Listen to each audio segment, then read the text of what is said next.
said, you know, I walk in the they look away as they walk in. I come here, virtually everybody does. Just based on that.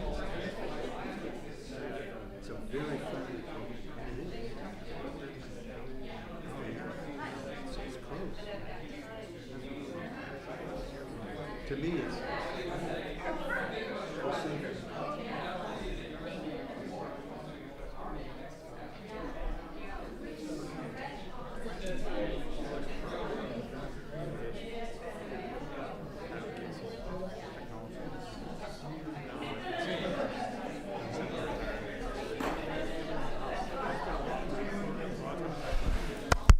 Everyone, could you take a seat? I'm going to call the meeting to order here.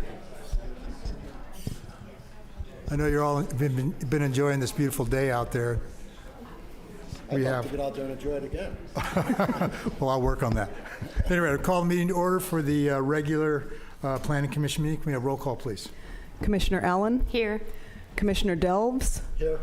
Commissioner Karpetkov? Here. Commissioner Locke? Here. Chair LePage? Here.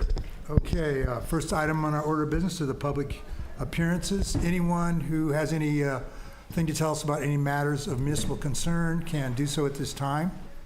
This is for anything which is not on our agenda tonight. Is there anyone here that would like to address us about something that they're concerned about in the city? Anybody online, Leah?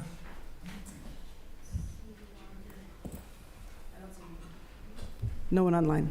Okay, nobody's jumping up in the chambers, so we're going to move on. Any announcements from staff or any of the commissioners? No. Okay. All right, next item is consent agenda. We only have one item. That's a monthly activity report. If anybody would like that pulled for any explanation, public or commissioners, you can do that at this time. If not, I will make a motion that we accept the consent agenda. I can second that. Roll call, please. Commissioner Allen? Yes. Commissioner Delves? Yes. Commissioner Karpetkov? Yes. Commissioner Locke? Yes. Chair LePage? Yes. And whoever's calling in, I'm sure they're going to approve too. Okay, that brings us to our public hearings. We have kind of an interesting public hearings. We've got 3 items that have been continued, and we have to have a motion for each. So the first item is a design study, DS 23205. This is the applicant is CRI on Carpenter Lot 10. This is consideration of a design study, the demolition of a 680 square foot primary building, 122 square foot accessory building, and construction of a new 1,944 square foot 2-story residence. Does staff have anything to say about this other than? No, Mr. Chair. All 3 of the items, the first 3 items here listed, we're recommending continuance. 2 of them because the story poles were not installed in time, and the third one because there was an appellant and the applicants both agreed and requested a continuance. So nothing to report on either 3 of those. Can we bundle these? I was just going to suggest if you wanted to, you could throw all 3s, and then when you do public comment, people from the public can comment on any 3 of those continuances. Do I need to announce them? Yeah, you can do that. You don't have to read the full descriptions. You can just read the project names. Just the number? Yeah. Okay, so in that case, I'm going to just repeat the 3 of them. It's DS 23205, DS 23206, and APP 23368.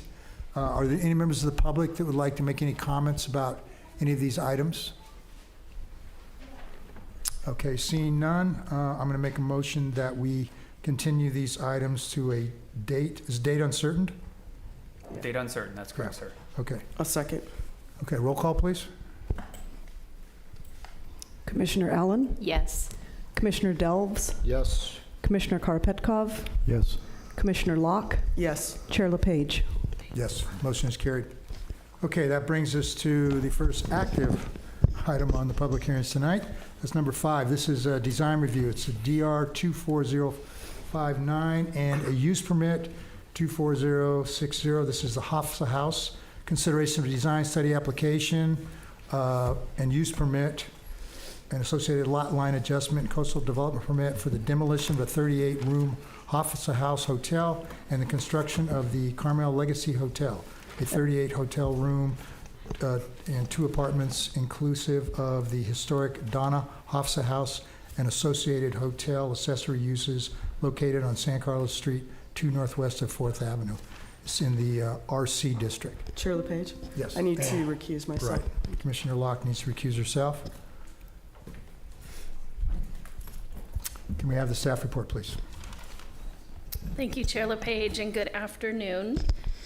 So the first public hearing item on your agenda is the Hofsa's House Hotel.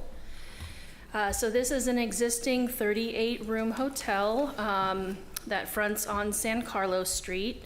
It was constructed in 1957 and expanded in 1968. The building site in total is 36,200 square feet, and it includes 2 legal lots of record. Where you see the 1968, that portion of the hotel is located on an 8,000 square foot lot, and then the larger hotel building is on a separate parcel. So the applicant is proposing to demolish the existing hotel and build a new hotel maintaining the 38 rooms. So on the larger hotel property is the historic Donna Hofsa's house. This was constructed in 1960 and has been used as the on-site hotel manager's unit.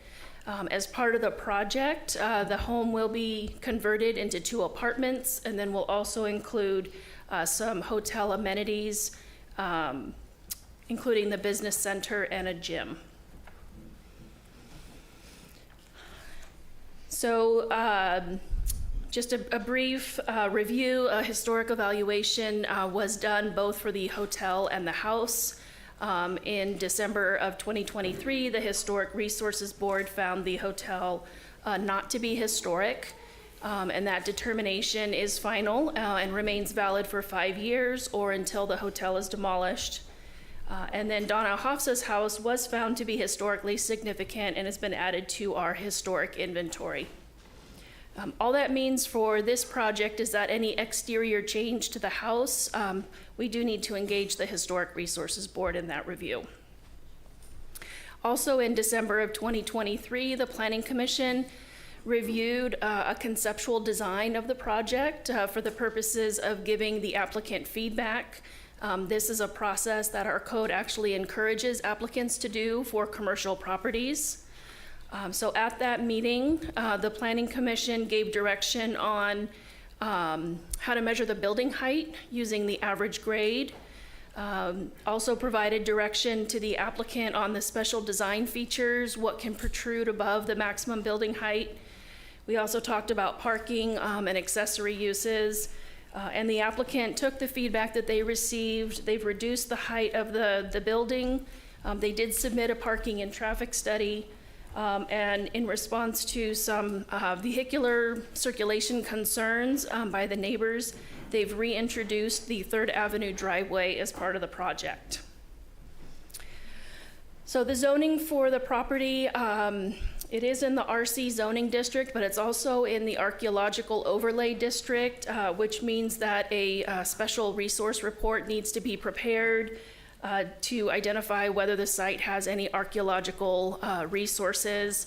Because it's been so significantly disturbed from past construction activities, it's unlikely that there would be any archaeological resources on site.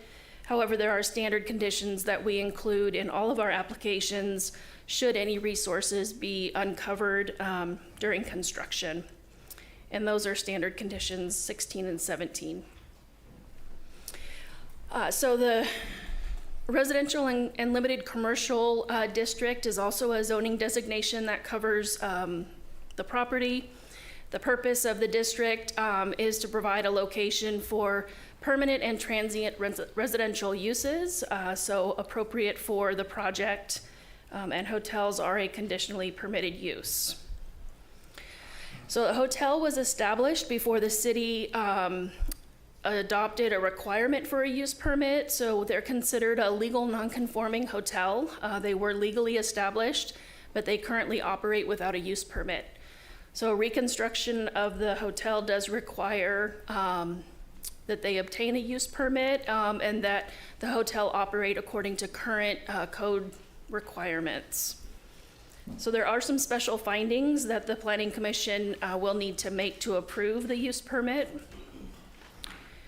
First, that it was established prior to 1988, which it certainly was. It has remained in operation, and it has. And they will not be increasing the number of lodging units. So the project does meet finding A. Finding B is that the use will offer transient lodging for guests and visitors, which is what they're proposing to do. And they will maintain living quarters for an on-site manager. So the project meets finding B as well. Finding C, the minimum number of units is 5. So they're proposing to maintain 38, and none of the units will contain kitchens, except for the 2 apartments that are being proposed within the historic single-family dwelling. Finding D, the project maximizes usable open space, minimizes unrelieved expanses of pavement, and then conforms with commercial design requirements. We're going to go through these in a little bit more detail when we talk about the design review. Also that the project meets all parking requirements and that any incidental service uses will be limited to hotel occupants only. Staff does find that the project meets all of the required use permit findings. With regard to the minor accessory uses, the applicant is proposing to have a full-line restaurant within the hotel. They are proposing 50 seats. They're also proposing a cafe or bakery, which would operate from 7 a.m. to 5 p.m. daily. The fitness center would be located in the historic Donna Hofsa's house, and the proposed hours are 6 a.m. to 9 p.m. daily. The business center also proposed to be located in the Donna Hofsa's house, and that would be a 24 hours a day availability for guests. Finally, they are proposing to have a spa and hair salon. This is combined into a single space, and these services would be offered by appointment. So all of the operational characteristics of the hotel are laid out in the resolution for the use permit. There's also condition number 9 that staff has added, giving the director the authority to approve minor modifications if it can be found that it won't have a negative impact on surrounding uses. And so the intent behind this condition is, you know, if the spa and the hair salon is 750 or 800 square feet, the director could approve that minor modification and we wouldn't need to come back through the Planning Commission process. The code also has provisions regarding multiple ancillary uses, which is what we consider these uses that I just described as, and there's also special findings for approval for those. There is a full analysis in the staff report, so I won't go through this in detail, but staff does find that the accessory uses are appropriate for the project. Use permits under the code are only valid for 6 months. In a project of this scale, where it's a complete demolition and reconstruction, 6 months is not really a sufficient time limit. So the code does give the Planning Commission the ability to adopt an alternative time limit. Staff recommends that it be 18 months to align with the design study or design review approval. And we've included this in condition of approval number 7. The applicant could request additional time, or if the Planning Commission felt it was warranted, you could select a time other than 18 months. That's just staff's recommendation. So now I'm going to go through some of the development standards for the RC zoning district. I'm going to talk a little bit about the proposed lot line adjustment, which the code does require that these be approved by the Planning Commission.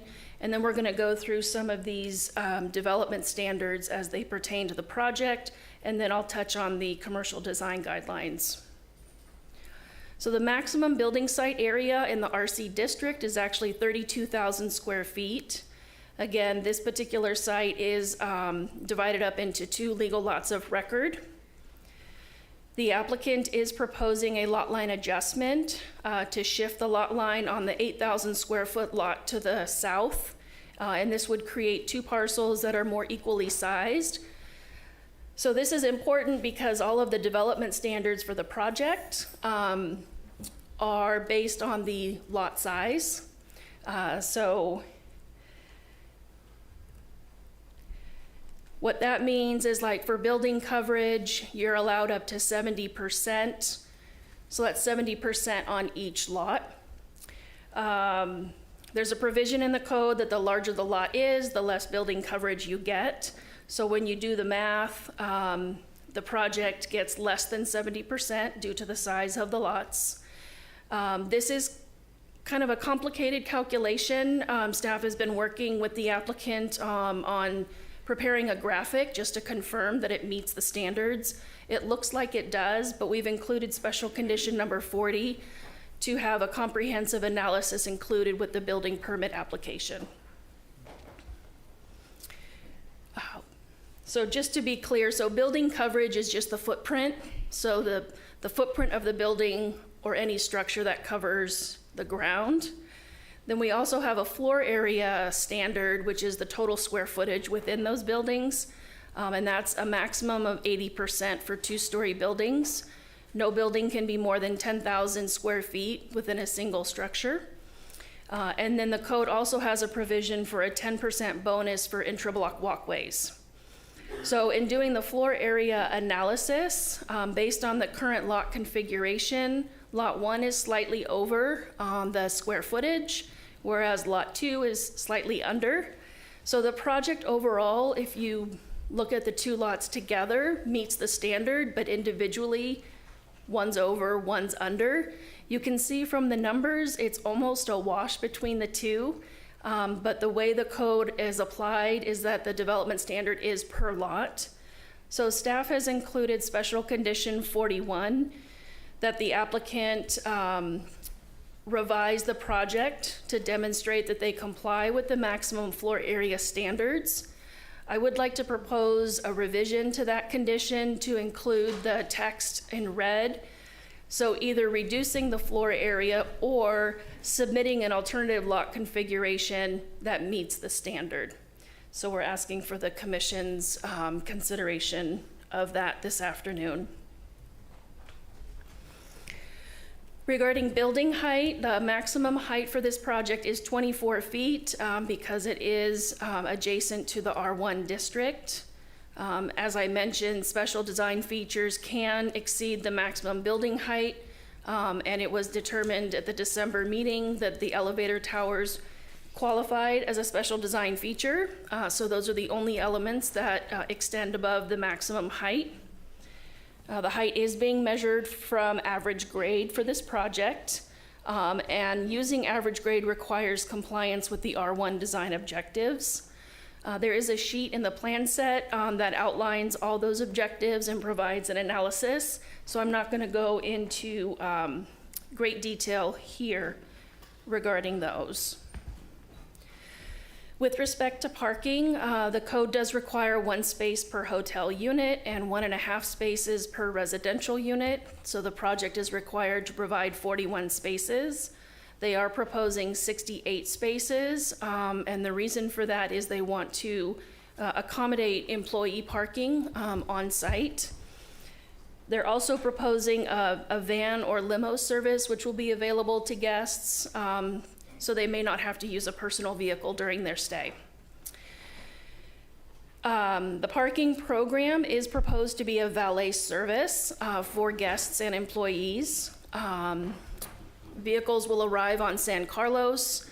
The valet will take the vehicle around the block to Dolores, park it in the garage, and then when the car is retrieved, it will be brought up 3rd Avenue to San Carlos and back to the front entry of the hotel.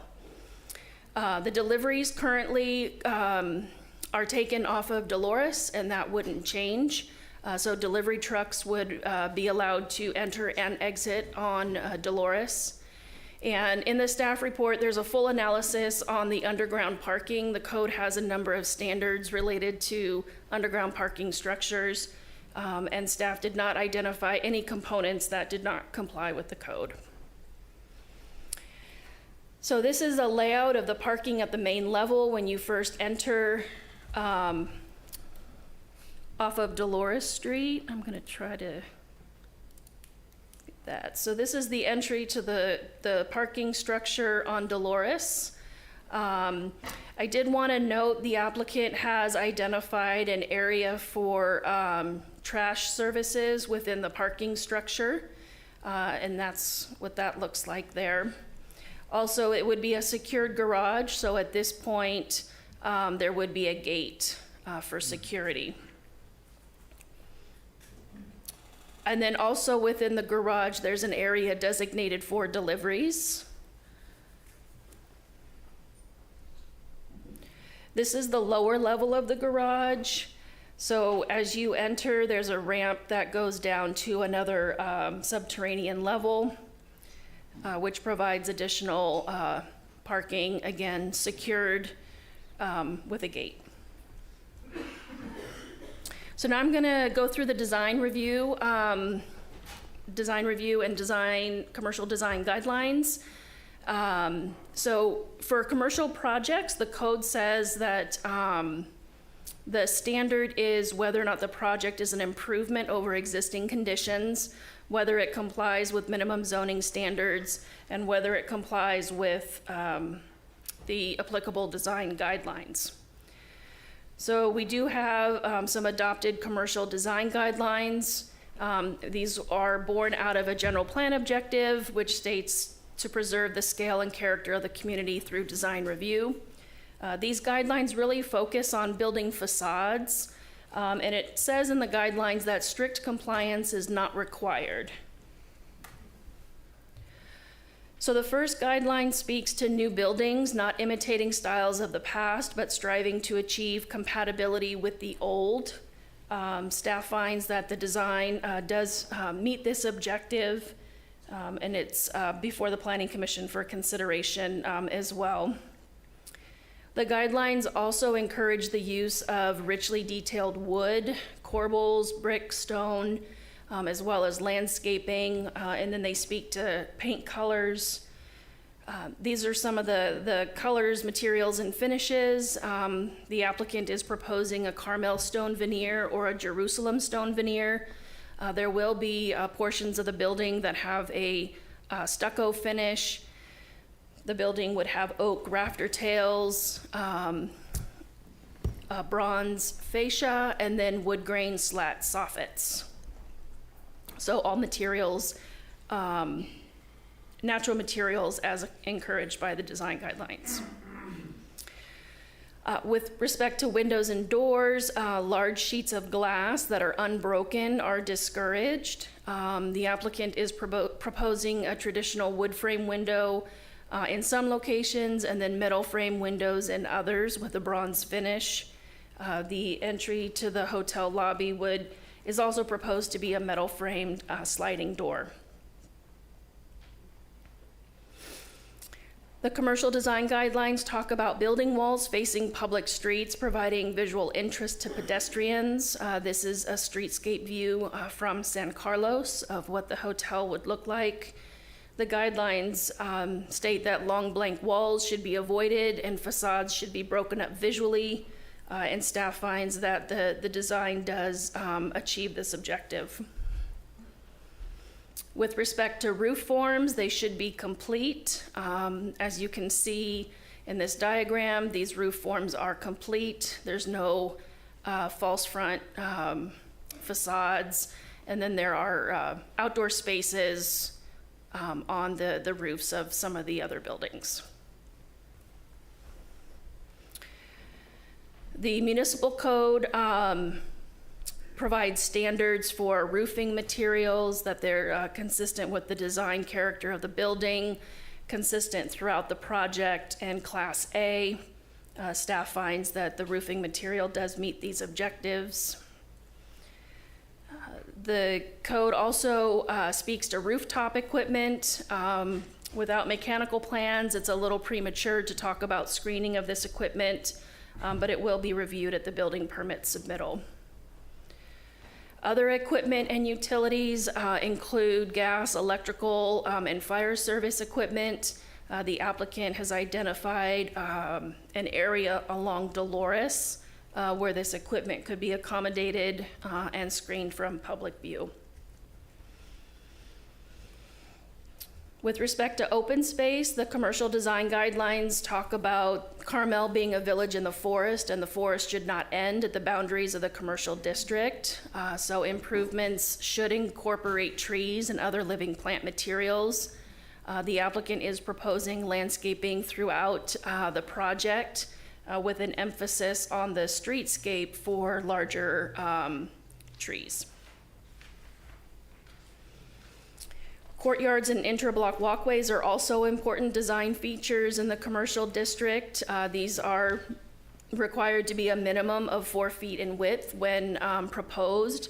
The applicant has introduced 2 interblock walkways, one going east to west, so connecting San Carlos with Dolores. That's an existing connection today, so that would be maintained. And then a north-south connection over to 3rd Street. There are standards regarding lighting. We don't have a lighting plan at this stage, so we've included a condition of approval to review the lighting plan at the building permit stage. The code also requires public improvements for projects of this scale.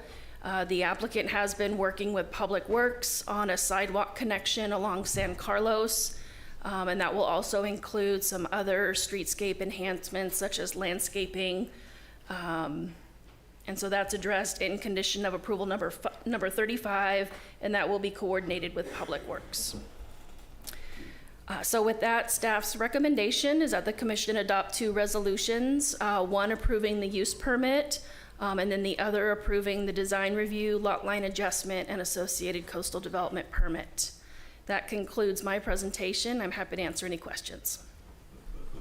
Are there questions for staff from the commission? Just one. Question, Commissioner Delves? Will the historic Donna Hospice House remain part of the overall project? Meaning can it be separated off in the future, or is it part of a whole? So right now it's on the larger parcel for the hotel. In the future, they could subdivide if they wanted to. But that they would have to, if. To sell it, yes. Okay, Yes. so it's not a possibility. No. Without a subdivision, okay. I have one question. Will there be any generators for power on site? Be a great question for the applicant. Okay. Yeah. No further questions? Okay, staff has concluded their report, so I'm going to open it up to the public for their comments. Please come forward. I will request that you make your comments only Do we want Eric? I'm sorry, the applicant first. And Eric, how much time do you think you need to do your presentation? So I need maybe 5 minutes. I'm just Going going to start with 5 minutes, and then we'll have a follow-up after I would like you to hear the have a comments. follow-up, yes. Okay, all right, thank you. First of all, my name's Eric Miller. I represent this project as the architect.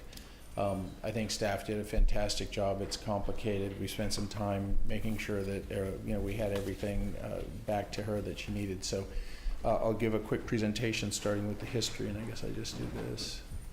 So obviously, Carrie came to me a couple years ago and wanted to do a remodel, but I told her because of handicap access, elevators, fire sprinklers, structural improvements, that we really shouldn't think about that. The retaining walls are crumbling. They're made out of old beach sand.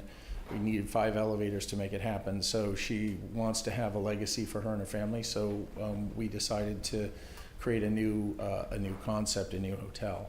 So I'm going to orient you here. I'm going to go back here. So at the top, I got to use the laser, and I'll be careful not to. I think it's right here, right? Yeah, right there. So this is San Carlos. Down below is Dolores. This is third. This is the Svensgaard Hotel, and fourth is over here somewhere. So we have 38 rooms. There are 2 residential units, as staff mentioned. There's going to be a kitchen and dining facility. There currently is on the hotel now. A swimming pool. The vehicle access remains the same. Staff covered that. We have 3 access points now, and we're going to have those when we're. It's in our proposal right now. There's pedestrian access that the staff has covered in terms of the interstitial walkways. There's going to be on-site parking, 68, and we wanted to make sure that we had the staff parking on the property. And we take a 4-story building down to a 2-story building. So here's the existing project. You saw the presentation today. There's some modular elements of our new building that I taped out for you, and we have some height limits or some height flags that we showed. So this is the proposed building, and part of what we worked very hard to do, and you can't see the buildings 1 and 2, this is buildings 3 and 4. 1 and 2 are lower than 3 and 4 because they abut an R1 district and we're RC. So we kind of look at ourselves as a transitional gateway from residential to the central commercial district. So we think that by holding these buildings lower and bringing this element up to the main entry helps the language of the street, because it's asymmetrical vertically, not horizontally. So it starts low and works its way high. And I think the Planning Commission saw that today in the polls that we had up. So we're trying to keep the house that we've been discussing here. Part of the reason for that, mainly because it's historic, but we also wanted to make sure that we didn't disturb the neighborhood down in Dolores. We wanted to keep the character of the neighborhood. So we wanted to preserve the vehicle access where it currently is. So obviously it's right here. And so we also wanted to celebrate the family with a mural. We're also talking about a coffee table book about the family inside all the rooms. So here's San Carlos Street. So you can see what I mentioned earlier. See how low this building is? And this comes from the neighborhood. And as you walk up, there's a vertical rhythm that is also asymmetrical and builds to this element right here. Now, I want to remind everybody that I know a lot of people are used to looking at residential standards, but this is really meant more to be a transitional area, and that's why it's RC. So it isn't exactly residential, but we're trying to blend it in. So last time I was here, Planning Commission felt that I needed to lower this element, so I dropped it down 3 feet. So it's no longer higher than, it's no longer part of that 10% that's allowed to be higher than the rest of the project. So we have simple traditional roofs, we have overhangs, the buildings are separated, we have traditional windows, traditional stone, and I think we have a board here, a sample board if you want to see the material. So also you could see how our proposed building is, I think, very well recessed into the site. And if you look at the flags or this red rendering, you'll see that this is very much lower than what's there now. So if you kind of look at this roof line right here, and then please notice that the roof line up here is significantly higher. So we worked to develop a project that would blend into the neighborhood and the central commercial. So this is project animation, if it works. There we go. So this is a movie we made to try to describe, in a video form, what the building might look like. So the idea is, the restaurant is up here. Really can't move any of those functions because it would be wouldn't fit in the maximum height. So everything fits now. So as you go down, these are these modular elements that are pulled significantly further back than the existing hotel. And you see how it really does become de minimis relative to the height. And this is going the other way, where they start low and work their way up. We're trying to stay with the streetscape, and we're trying to make it feel like part of the neighborhood, but again, transitional. We think that's an important element, and we think that's why they have an RC district. So, and there's music for this, but I turned it off for the public hearing. I didn't think anyone wanted to hear that. So we'll go inside the building in a minute, and I'll show you the other area that we reduced based on the request of the Planning Commission. So this is the entry. Obviously, there's reception and concierge. And I think the interesting part about this building is it uses the roof of the lower building to, get some outdoor space. This used to be much higher. This piece was the tall piece. We lowered it so it's consistent with the maximum height that's allowed now. So the only things that are higher are the elevators, as staff said, but she forgot to mention that there's some fireplace chimneys that are higher. But we mentioned that in the last Planning Commission meeting. So you're coming up from the bakery level, and this used to be much higher. And this looks back towards the entry, and again, there's the mural.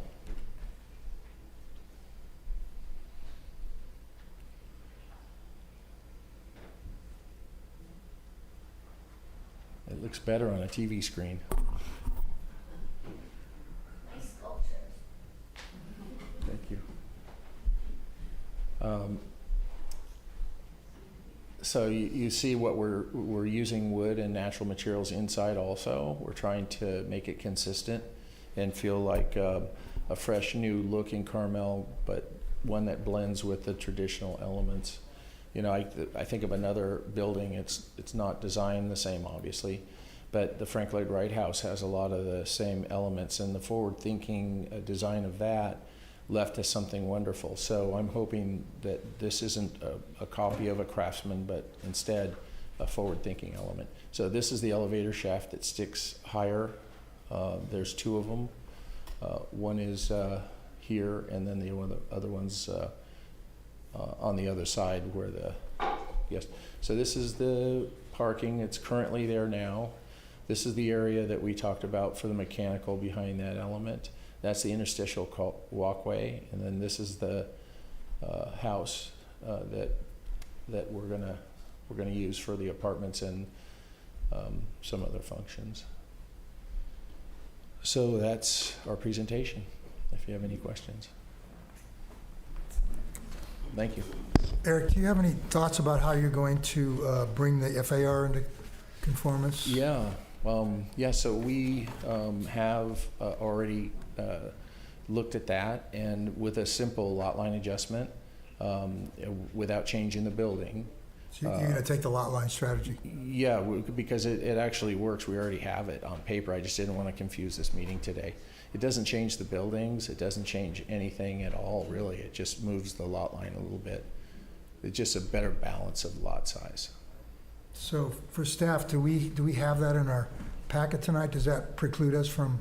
No, it's not in your packet, but it does not preclude you because we have a condition of approval. The way that the project was presented to the commission with the resolution, you have a condition of approval that requires the floor area to come into compliance, and the additional language that Marnie added in her presentation for you to consider is or find some other way. Okay. So you could approve it with those conditions in place, and if they're able to do what Mr. Miller says they're able to do, then that would satisfy that condition. All I have to do is meet those conditions Correct. as in the possible approval. That's right, sir.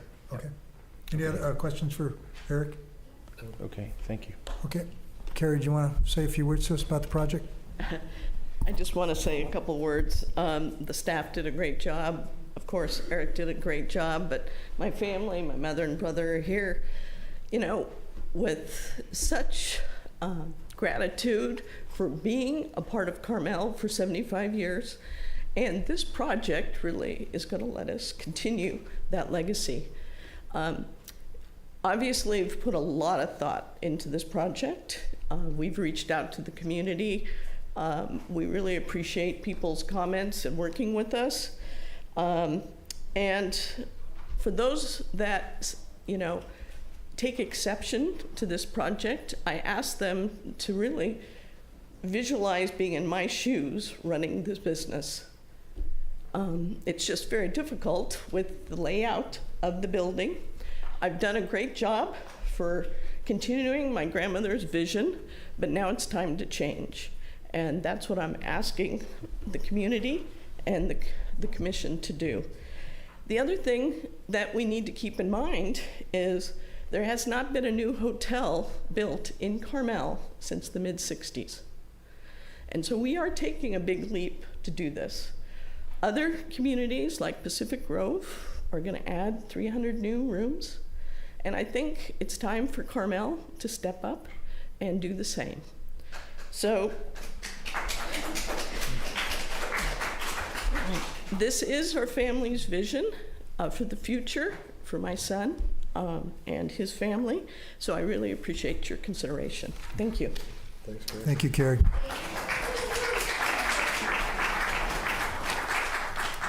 Okay, at this time, I'm going to invite the public to make their comments. Please try to limit your comments to 3 minutes.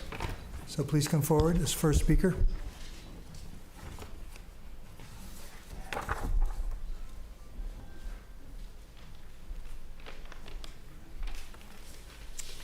Hi, I'm back. It's nice to see all of you again. I'm Stephanie Kurz, and I'm a proud owner of a 1929 Comstock cottage called Curtain Calls, which I lovingly restored. In fact, it probably would have been bulldozed if I hadn't rescued it. I graduated from Carmel High School long ago, and I'm here to support Carrie and her family moving forward with their plans to build Carmel's first 5-star luxury hotel. And I thought it was really interesting that she did mention that there haven't been any new hotels in Carmel, and it seems like it's time that we do this. Interestingly, Fred Hofsas, who built the Hofsas Hotel, along with Carrie's grandmother, was my stepfather.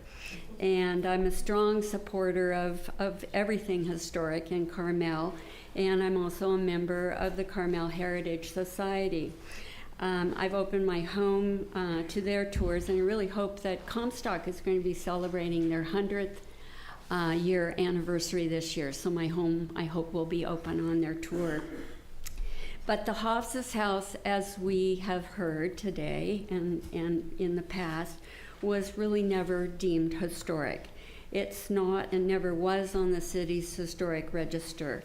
And we've heard that the existing building is unsuitable and way too old for renovating to bring it up to acceptable hospitality standards. So this was really the only option for this family to move forward with their legacy and their business.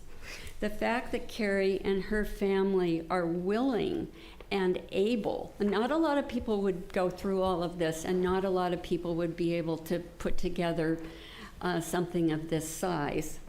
The fact that they're able to build this and put together an even better landmark building in Carmel is really commendable for this family. I totally support this project, and I know that my stepfather, Fred Hofsas, would be so happy not to be part of this. He didn't like the hotel, and that doing hotel was not his happy place. So I know that he's very excited that Carrie and her family are taking the reins on this. It's my hope that the Planning Commission will approve the plans to build a new, exquisitely designed, as we saw from Eric, as we've seen. I mean, this is really pretty special. And this will be a heritage hotel that will someday be the cornerstone of hospitality in Carmel. Thank you. Thank you for your comments. Next speaker, please.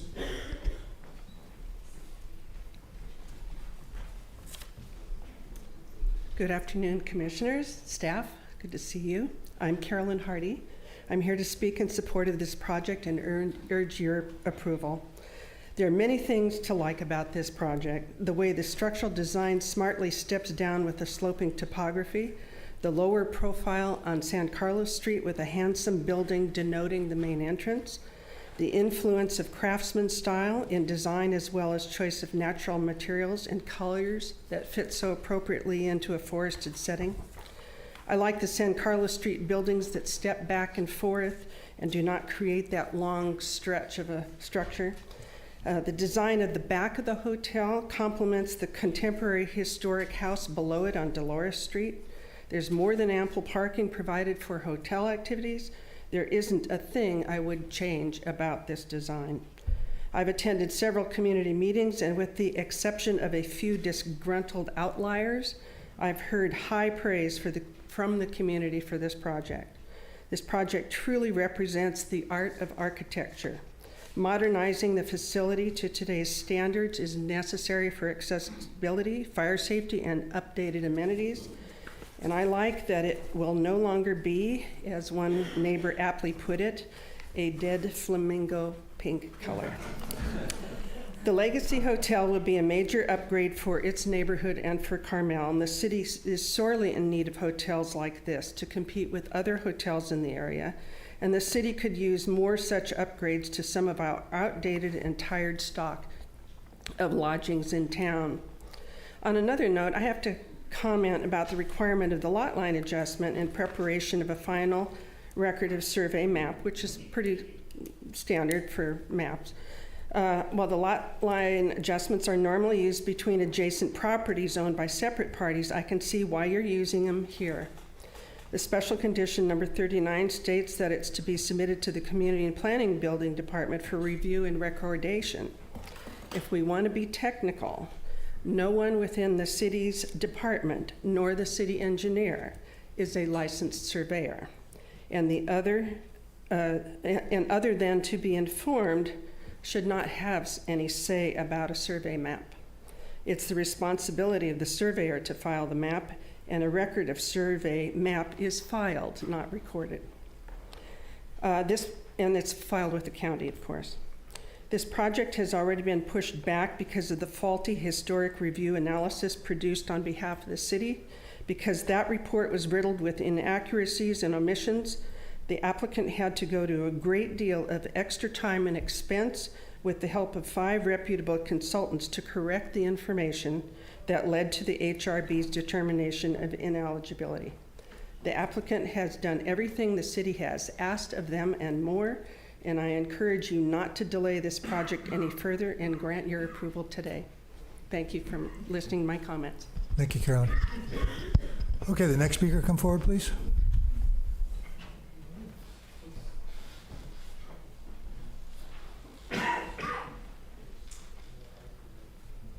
Hello again. Thank you all for being here. I live in Carmel, and I want to ask, has anybody seen the insides of those rooms? Has anyone have a relative who was with a walker who couldn't stay there because they didn't have any rooms available without stairs? Has everybody here been and seen where the poles are and where they will be? I was lucky enough to be able to do all those things. I also worked at Church of the Wayfarer for 3 years as wedding coordinator, and if you knew how many families couldn't stay in Carmel. And my little bit of a list, the hotel has 4 things going for it: parking, a pool, a community room, and Wi-Fi. They have 14 things they're adding, boys and girls: an elevator, ADA, business center, fresh baked bread in the morning, a restaurant, room service, bellman and a valet, a spa and sprinklers, and a gym and a concierge, and earthquake constructed, employee parking, additional parking, and charging stations. Look at what value they are bringing. And there's no other property here close to it. So all of the guests who want even part of these amenities stay at Bernardus, the Highlands, the Lodge, all the other places that provide them. And it's time we provided them. for the guests that want these amenities. And much of my friends and relatives do want them. And so they are going to provide it, and a beautiful building. So I suggest that everyone, I don't know if this fell off or if I took it off. Take it with you. Take it with me, or It's a souvenir. just bring it back next time. I try not to talk at these things. I try to watch them on Zoom, but I think it's important. You can't advocate or be against something if you don't get informed. And many people are against it and they're not informed. So go look at a couple of their rooms. They've done the best they can, but some of them are really dour. Thank you. I'm leaving it. Thank you. No, I'm finished. I suggest you support all of the suggestions, considerations, and rules, because I know you guys work hard doing this. Thank you. Thank you for your comments. Okay, the next speaker, come forward, please. Hello. Good afternoon. My name is Ashley Stoddard. I am a resident here in Carmel. Actually, I'm a neighbor to the hotel. I live on San Carlos and 2nd Southeast, so I'm just, well, we call it Buzzkill Hill because the road stops and it starts. So if you go to town and you have dinner and you're walking home, it's hard to get up that hill. I want to talk in behalf of being in favor of this project for many different reasons. From a design aspect, I'm also have been a business owner in town for many years as well, and an artist. So from the design aspect, I feel like it's very thoughtful.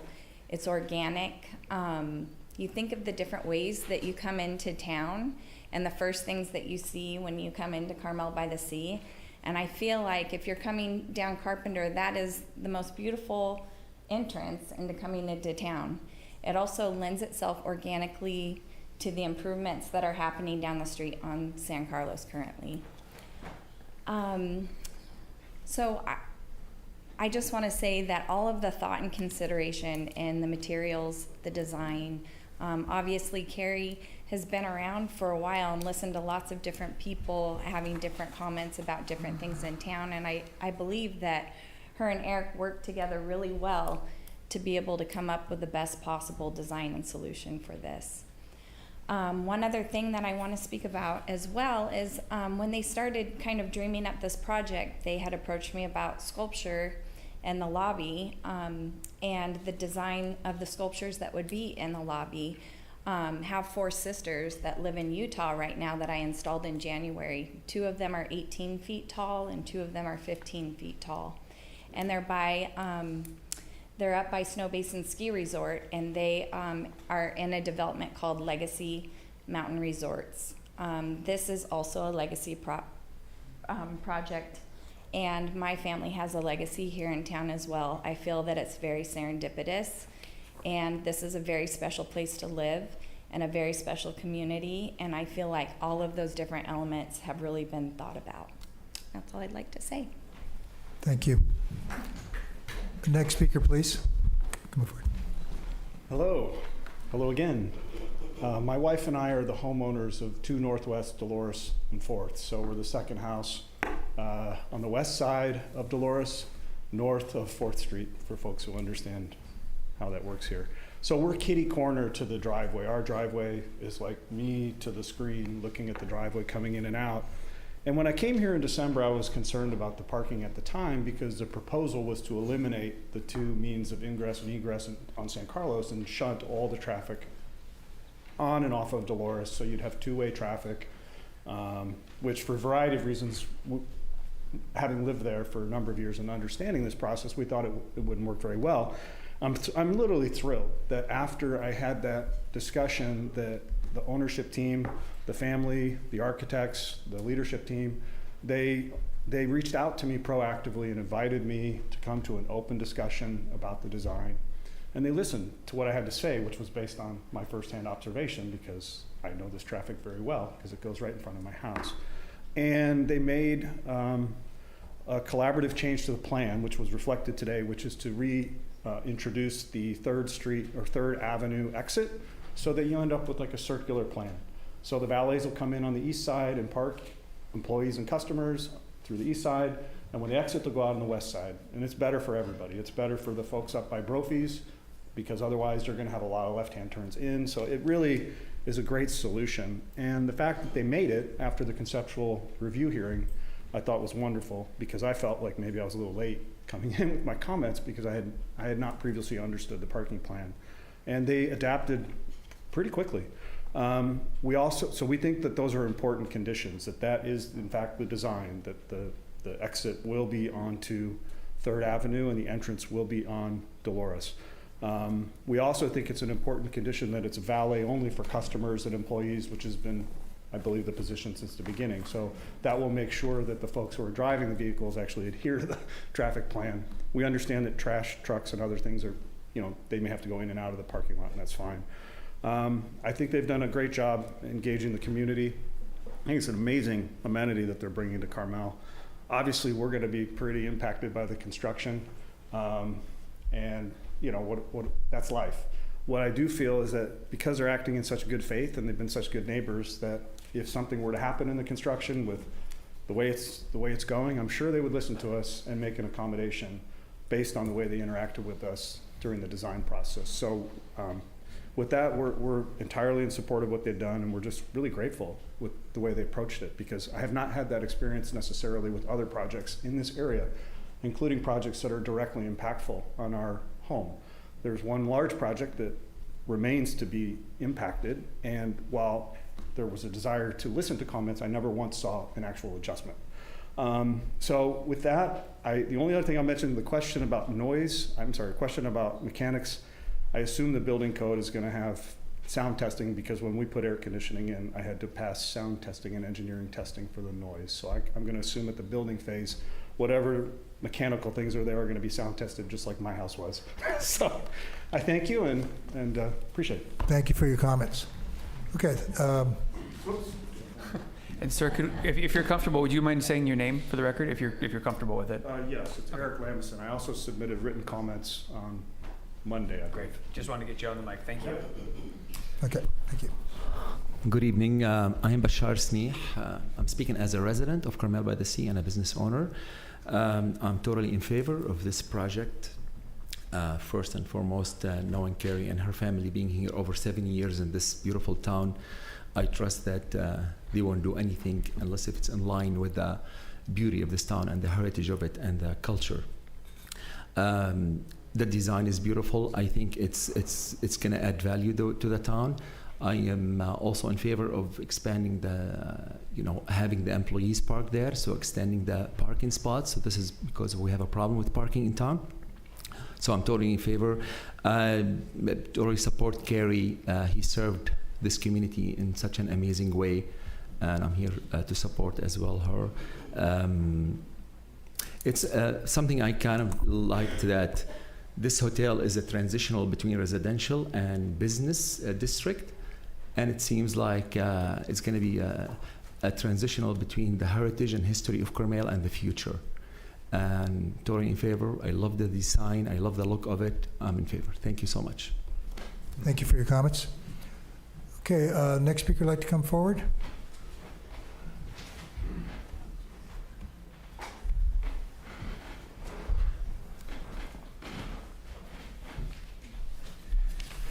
My name is David Gomez. I'm a full-time resident of Carmel-by-the-Sea. My home is in the residential area just to the north of Hofsa's house between 3rd and 2nd Avenues. I strongly support the Planning Commission approving the design plan that Eric Miller has submitted, and approval by you of the permit to demolish the old and construct the new Carmel Legacy Hotel. I've lived here for 7 years. I've come to appreciate our village in a forest by the sea. It's a cliche, but it's so true. I think that what Carrie and her family are doing is going to enhance what we all love. And I appreciate all that you've done, Planning Commission. I appreciate all that Eric, the architect, has done, and also all that the Carrie Tice family has done. They've kept in mind not just their own business, but the good of our community. Thank you for your comments. Next speaker, please.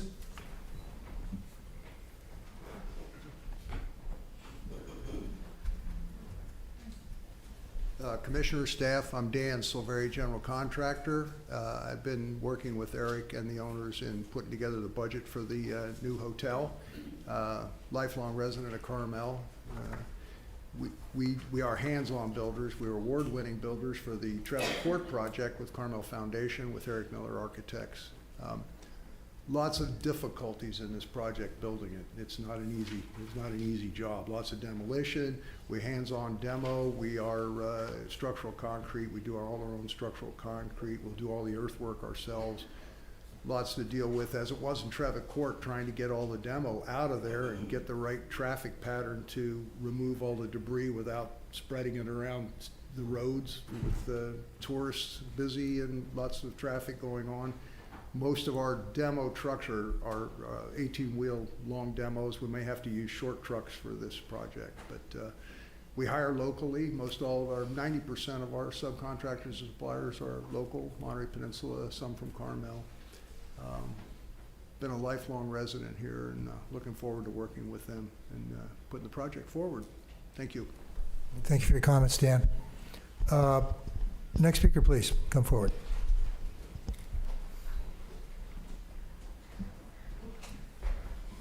Hi, I'm Betty Lukulis. I live on Monteverde Street, very close to where the Hofstas house is going to be. I just want to say that I think this is an absolutely exquisite addition to Carmel. Monterey, the Tourism Board and our Chamber of Commerce have spent a fortune marketing Carmel around the world to make it a world-class destination. And this town needs to provide an infrastructure because those people are coming in droves now. I think we need a hotel like this so that we can be competitive with Pebble Beach, with the Highlands, with Bernardus out in the valley, so that the people that come now will stay in our town and spend money on other things in addition to hotels. I just think it's going to be great. Thank you. Thank you for your comments. The next speaker, please.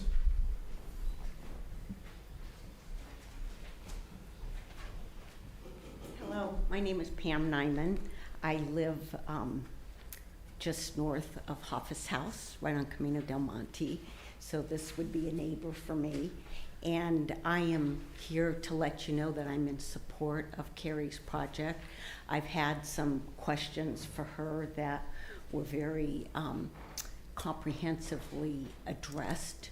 Traffic, construction, you know, the fact that she was bringing other amenities there. But I am a full-time resident. I've had this home for about 35 years, and I really look at all aspects of this project really being a mindful new look in our city, coming out of coming in from the residential area into the commercial. I welcome it. I hope to be here at 80, being able to walk over and have a cup of coffee and a muffin next door. So again, I just like you to know that I do support it, and I'd like to think that the Planning Commission would also be supporting this. Thank you. Thank you for your comments. The next speaker, please. I'll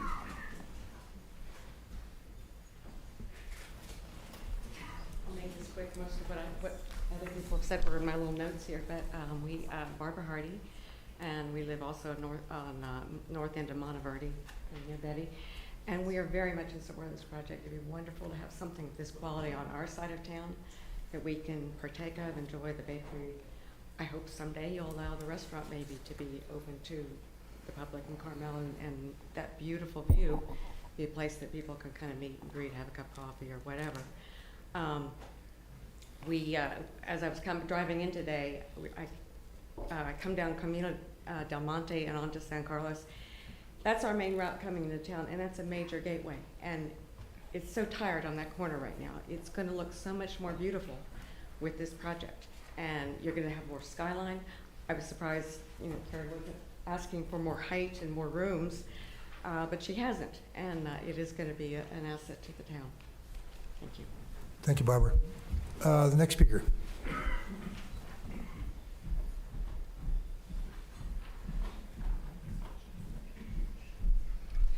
Good afternoon, members of the Planning Commission and staff. And before I start, I want to say congratulations to Brandon.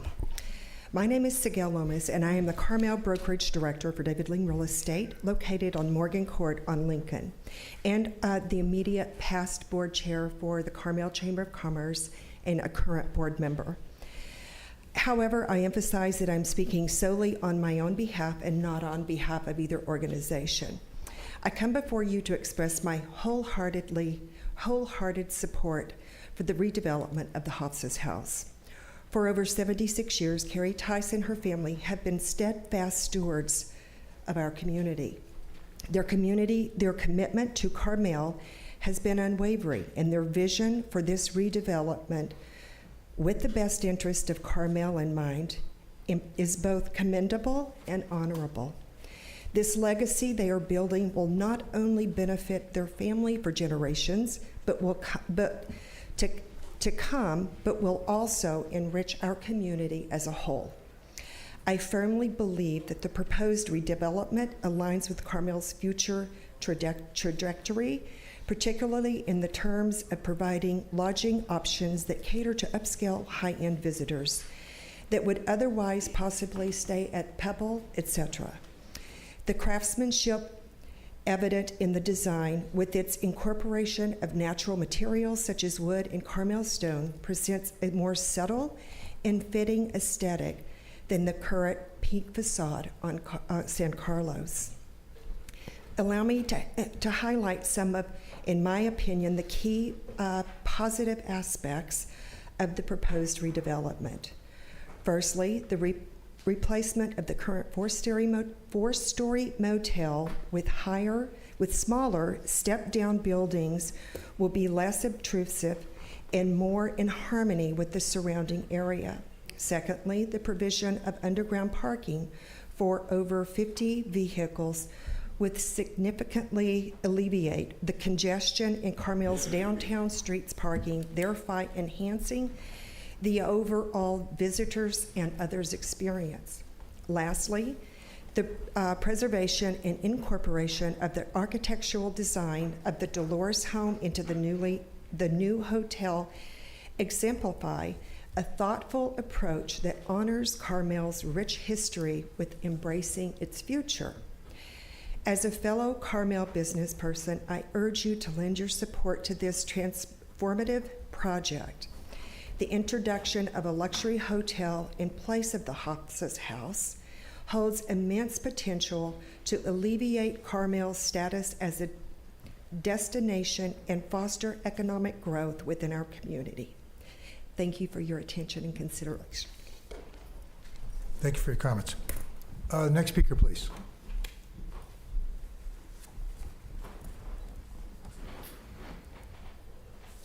How you guys doing? My name is Dexter Salazar. I'm also a Carmel resident and business owner. Just want to be here to support Carrie and her project. We love her hotel. They send us a lot of guests, so I hope you guys will support her all the way. Thank you. Thanks for your comments. Next speaker, please. Do we have some more speakers? Come forward. Good evening, everyone. My name is Anthony Carnazzo. I own a stationary restaurant in town along with my wife, Alyssa. We live in the Carmel Woods, just on the other side of the children's park, and have 3 children. I feel like Carrie could teach a master class on citizenry, what it means to be a good citizen, what it means to be a good neighbor, and what it means to be a hospitality professional, not just in her thoughtfulness and her intentionality and how she conducts herself with all of her neighbors within the community. She's somebody I look up to. My business, young as it is, we're in our 6th year of being open. So when I think about being 75 years old, that causes me to pause with gratitude that I have somebody like Carrie in my life who I can rely on as a mentor. She's a tremendous asset, again, not just as a citizen, as a neighbor. I walk by or drive by her property multiple times throughout the day. But as also as somebody with vision. It's easy to get tired when you work every single day, as Carrie does, for as long as she has. It'd be, given the daunting task before her, it would be just as easy for her to sell out to somebody else. But no, she's taken the difficult steps at great personal financial cost and time to find a way to respect the legacy of Carmel, her family's legacy here, but also with a vision for the future. So with great compliment, I want to offer my support to Carrie, and with excitement for the next 75 years and beyond. Thank you. Thank you for your comments. Next speaker, please.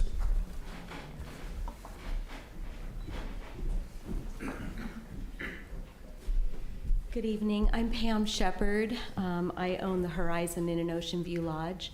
I'm also a legacy owner. I've only been doing it for 38 years, so you could call me a newbie. But I really think we owe the Tice family a huge debt of gratitude for wanting to take on this project, the cost, the aspect of having to come before the Planning Commission and, go through the whole routine that we know and love.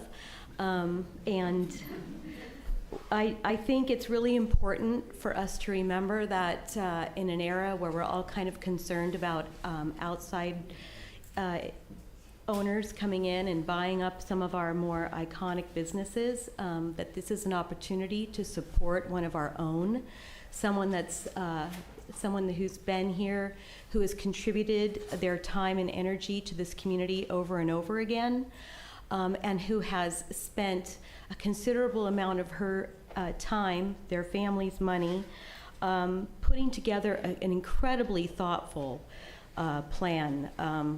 It's obvious that they've lived here for 75 years. I think they've left no stone unturned as far as coming up with the perfect transition to this family's property. And I think we owe it to them to let them put on this spot exactly what they see as the vision for the next 75 years. So I really am incredibly in favor of this project. As a fellow innkeeper and a colleague of Carrie's, I offer my full support and encouragement that you do the same. Thank you. Thank you for your comments. Next speaker, please. Good evening, Commissioners. My name is Mark Watson. I'm the General Manager for Inns by the Sea. I've been in the hospitality community here for over 30 years. I'm an equity owner in 3 properties, and I can say for the first time I've ever been here, I agree with everything every speaker has said. I was the first board chair for the Carmel Hospitality Improvement District, and I can say the best thing you could do to improve our hospitality district is to approve this project. So I'm asking you to do so. Thank you very much. Thank you for your comments. Next speaker, please.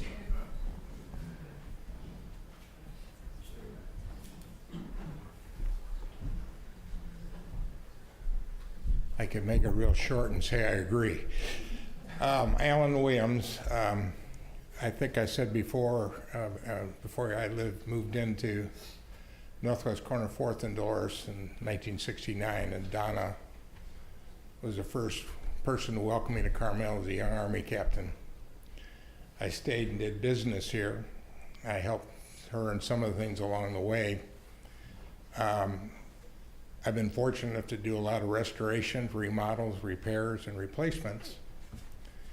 And like I said, I've been here and lived on that corner with Donna almost 40 years. And I can't think of any major problems I ever had with the business. And the business I seem to find the way they're going to work it now is only going to be better than when I lived there. And I really want to applaud Donna and her family, the architectural team and the general contract team. It's all local. They get it. And it's been through a process, and I moved to Tehama that I built a number of years ago.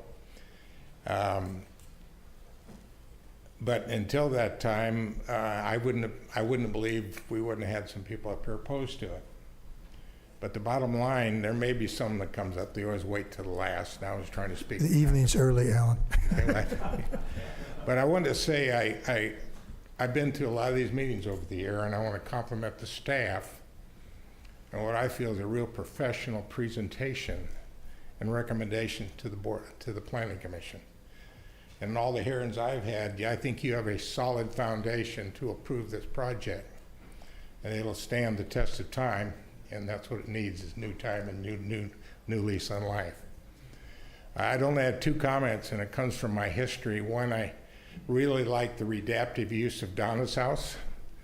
Last time I was in that house, I was there as her guest. But you're doing something today that I couldn't have done 35 years ago when I tried to restore Mission Ranch.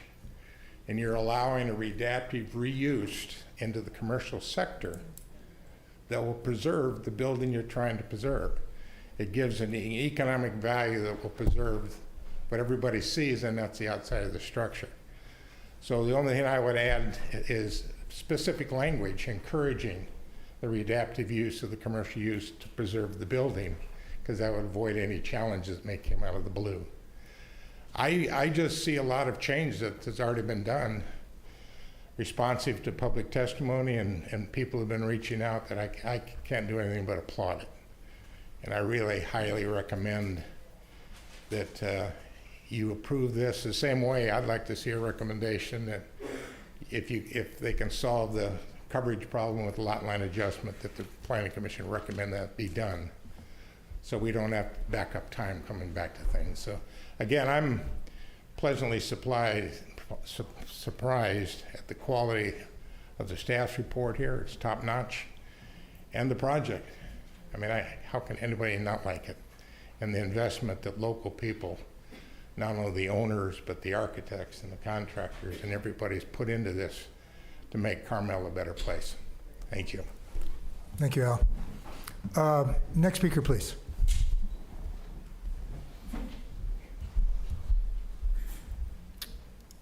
Nobody else in the chamber want to speak? Neil's coming up. Neil Cruz, Chairman LePage and Commissioners. Let me be the first to say that the Carmel Preservation Association does not like this design. I appreciate the humor. There is a long story in Carmel of people who lived here for decades at a time, and they got to know something about this community that was different than any other community. We do not want progress. We do not want the most modern looking hotels, and that is why we are still the place that everybody wants to come to. And this is what we hear every Thursday when Carol and I go down to the farmer's market, and we will hear it again tomorrow, sadly, when the visitors say, well, you're losing Carmel, just like the other cities on the West Coast, Lahaina. I have a friend who moved out of Carmel a year ago, and I said, why are you leaving? She said, I can't see happening to Carmel what happened to Lahaina and what happened to the other city that she was at the West Coast. She said, Neil, it's breaking my heart. I cannot go through it. And I said, you need to stay here and fight. She left. I'm at the point I may want to. A couple of things about the drawings themselves. We don't have a really clear shot of the west elevation of the new design. There is a clear shot of the west elevation in the existing drawings, but not in any of the new drawings. I think that it would be useful for the residents to see the wall of glass, which the sunset will pick up and reflect light down onto the houses. It's not, there's glass there now, so it's not completely new, but I suspect it's more glass than it was before. And the other thing that I wanted to bring up is there is a moat at the front of the building, and I believe if my measurements are correct, that moat goes as high as 13 feet, and that when you come off the street at San Carlos on the front of the hotel, you're literally looking at a 13-foot deep moat.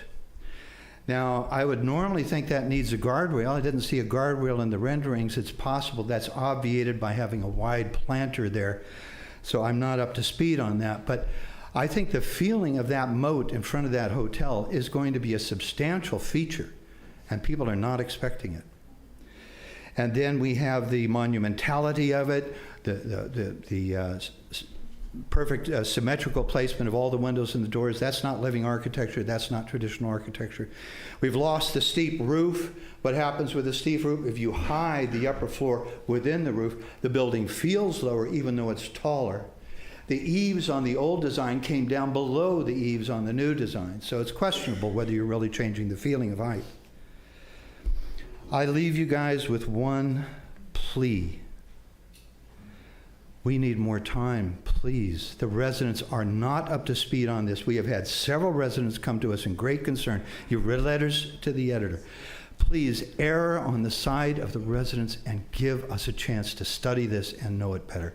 Thank you. Thank you for your comments. Next speaker, please. Do we have anybody else in the chamber? Don't see anybody getting up. What about online? Any hands? I don't see any hands, Mr. Chair. You see any hands online? I'm surprised. Oh, there's one.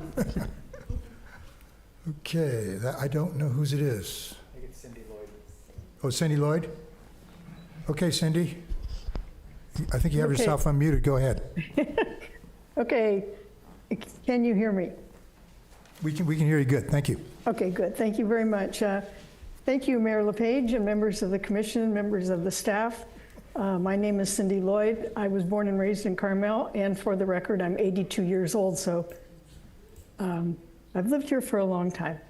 At any rate, I want to commend Carrie and her family for deciding to keep the hospice house in a new iteration. They could so easily have said, this is just too much of a project for us. I think we'll see if somebody wants to buy it. We can probably get a lot of money for it and go on their way. But instead, Carrie said, you know, my son and his family would like to move back to Carmel someday, and we want to create something that will go on from future generations. And I think for Carrie and her family to think that far forward is commendable. The other thing that impresses me today is the uniformly supportive comments by all the neighbors. And those are the people who would be most directly affected by not only the construction, but the eventual outcome of having a brand new hotel there. So the last point I'm going to make is that I like the fact that things are local.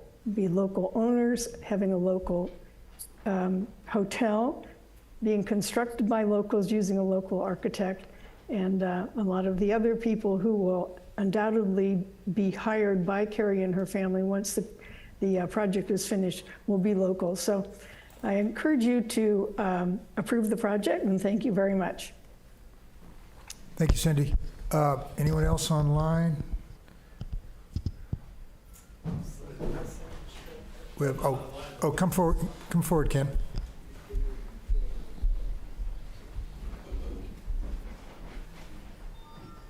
You know, I'd like to, I'd like to complain about that I couldn't hear anything outside, but I am going to contribute a new television to the hallway there.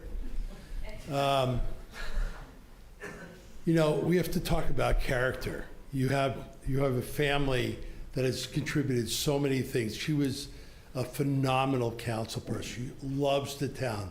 She did the right things on so many occasions.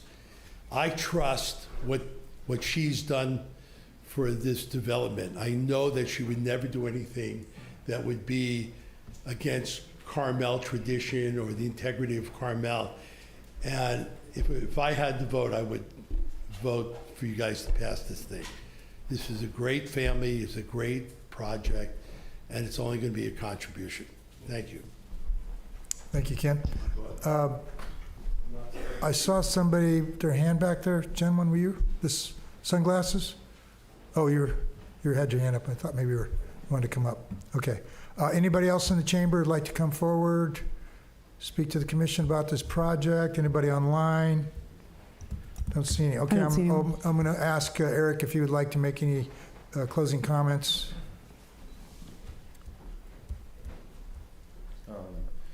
Yes, Eric Miller. It's really wonderful to see the city coming out, supporting a project that everybody feels, or most people feel, is the right thing to do in the city. I did want to comment, Mr. Hotelling was saying that he didn't have a chance to respond to the project, but we have had 2 community meetings that we put on, and we had 1 general meeting here as a non-binding Plan Commission meeting. And you know, we really spent a lot of time working with the community, working with the Planning Commission, making sure we listen to everybody. So when someone says they didn't have time to look at this and would like to have more time, you know, to me that doesn't ring honest. But also, you know, the area that he's referring to is behind a planter, and it's the circulation for the lower part of the rooms at that hotel level. So you'll never even perceive of it. You could see it in the movie. I don't want to really run that again, but also I wanted to mention that we are going to have a generator, but it'll be within a housing, within the mechanical room. We'll also have some electrical, you know, battery backup. So we're going to do everything we can to make sure the pine trees don't turn the power off. So anyway, thank you. All right, thanks, Eric. Okay, one last invitation to anybody that would like to come up and speak to the Planning Commission regarding this application. Okay, I don't see anybody, nobody online putting their hands up, so I'm going to close the public comments, open it up to the commissioners for their comments. Commissioner Karapetkoff, would you like to? Mr. Chair. Oh, did you? I'm sorry. Do you want to have your comment? Go ahead. We just wanted, staff just wanted to make one note. We did hear just a couple of the comments about neighbors frequenting the bakery there. I just wanted to be clear that the conditions of approval do say that all the uses that are at the hotel that are not allowed in the underlying zoning district, so like a bakery isn't technically allowed, but it's allowed for hotel guests. So all of those uses, like the restaurant, the bakery, all those things are for hotel guests only. And that's what the conditions say. The staff report said that, but I just wanted to make that clear. I think what we would suggest, perhaps just looking back through the resolution to prevent that confusion by anybody, which condition number is it, Marnie? 9. Number 9 in the sort of like introductory statement of condition number 9, where it says hotel accessory uses. It says the following hotel accessory uses are approved as part of this commercial business use permit. We would just suggest adding a language there that the accessory uses are for hotel guests only, so to make that very clear. This is in the special conditions? For the use permit, that's correct. For the use permit. Condition number 9. Condition number 9, hotel uses. Add the language that the accessory uses for the hotel are for guests only. For hotel guests only, yeah. For hotel right. guests only. Yep. And of course, anybody can check in, though. They can become a hotel guest. So you're not excluded from the bakery. It's just going to be a very expensive croissant. Okay. Any other comments from staff? I think we're good. Thank you, sir. Okay. All right. No, sir. Commissioner Herpatov, would you like to lead off? Absolutely. Okay, here we go. First of all, I would like to say that it's not a unique problem to Carmel. There are a lot of historic places that are trying to figure out this balance between staying historic and preserving their uniqueness, and at the same time allowing visitors to come and enjoy the city. For example, Prague is one example. It's a historic city. If you go visit Prague, there are no tall buildings or hotels downtown, but on the periphery, you have these huge hotels with hundreds of rooms, sometimes several hundreds of rooms, that allow visitors to come, stay, take the tram, or walk into the old city, enjoy it, go back, spend the night, go to the airport, leave. That's the only way to provide access to historic places. In this case, we're actually going very, very carefully and very conservatively. This is a very small hotel in comparison, and it is so designed that it fits the way that the town, actually the character of the town. I'm glad that it is possible to do something like that, because there's no other way to allow people to visit Carmel, right? As the community here commented, A lot of people come to Carmel and then they go and stay outside of Carmel because they cannot find accommodation. Earlier today, when we did the tour, I actually came 15 minutes early and spent 15 minutes in the lobby of the existing Hofsas house and talked to staff and looked around. And definitely this place is in a very dire state, and it needs a remodel. It needs urgently a remodel. So I don't think that there is a reason to delay that. I would like to, support the project and allow the team to proceed executing on the plan.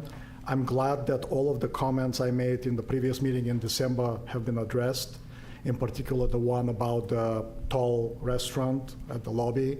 I understand that it's now lower, 3 feet lower than it was before. Today we also saw the story poles for the first time, and it's clear that the new building will be much lower than the old one on all sides, on the San Carlos side and also on the west side of the building. And all of the concerns I had around traffic have been addressed through this exit through the 4th Avenue. I think this is a very good, elegant way to solve it. One pleasant surprise for me was the location of the gym and the business center. I don't think we discussed that in December. I didn't realize that they're actually located in the Hofsas house.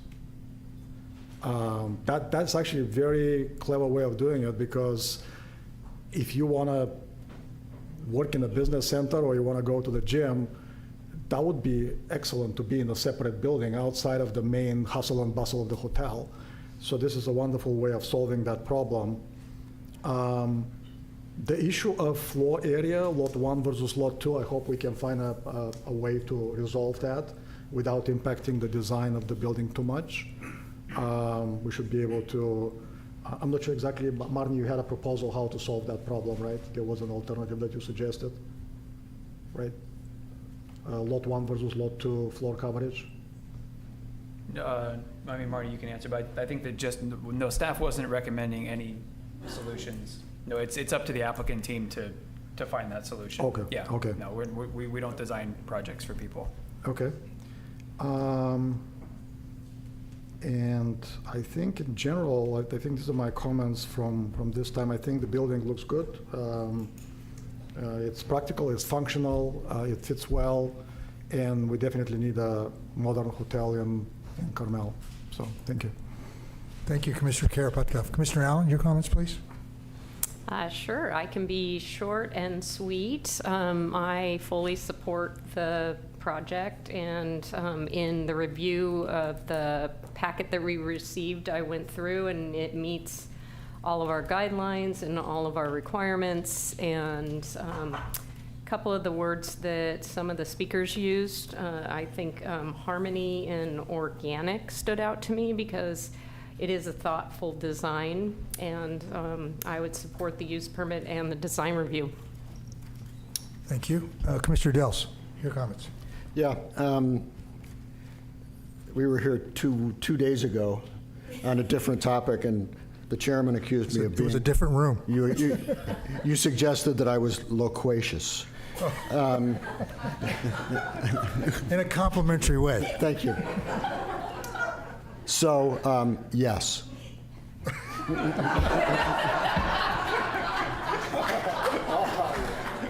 Excellent. I only have one comment. All right. I knew you couldn't. Just leave it. Again, thanks to everyone for coming out. Thank you for being civil. Thank you to Neil for being true to yourself. And we can count on you. And no, I mean that as a compliment. I really do. I don't think this is a modern design. If you want a modern design, Eric can do modern designs. He likes modern designs. This is not. I believe this is a prairie-style influenced structure. Actually, if you Google prairie-style, I just did, you actually get a picture of a building that looks kind of like this. And I'll just share these words. The prairie-style emerged in Chicago around 1900, about the same time as Carmel. My words. From the work of young architects, including Frank Lloyd Wright, Walter Burley Griffin, etc., these architects melded the ideas of the arts and crafts movement with its emphasis on nature, craftsmanship, and simplicity.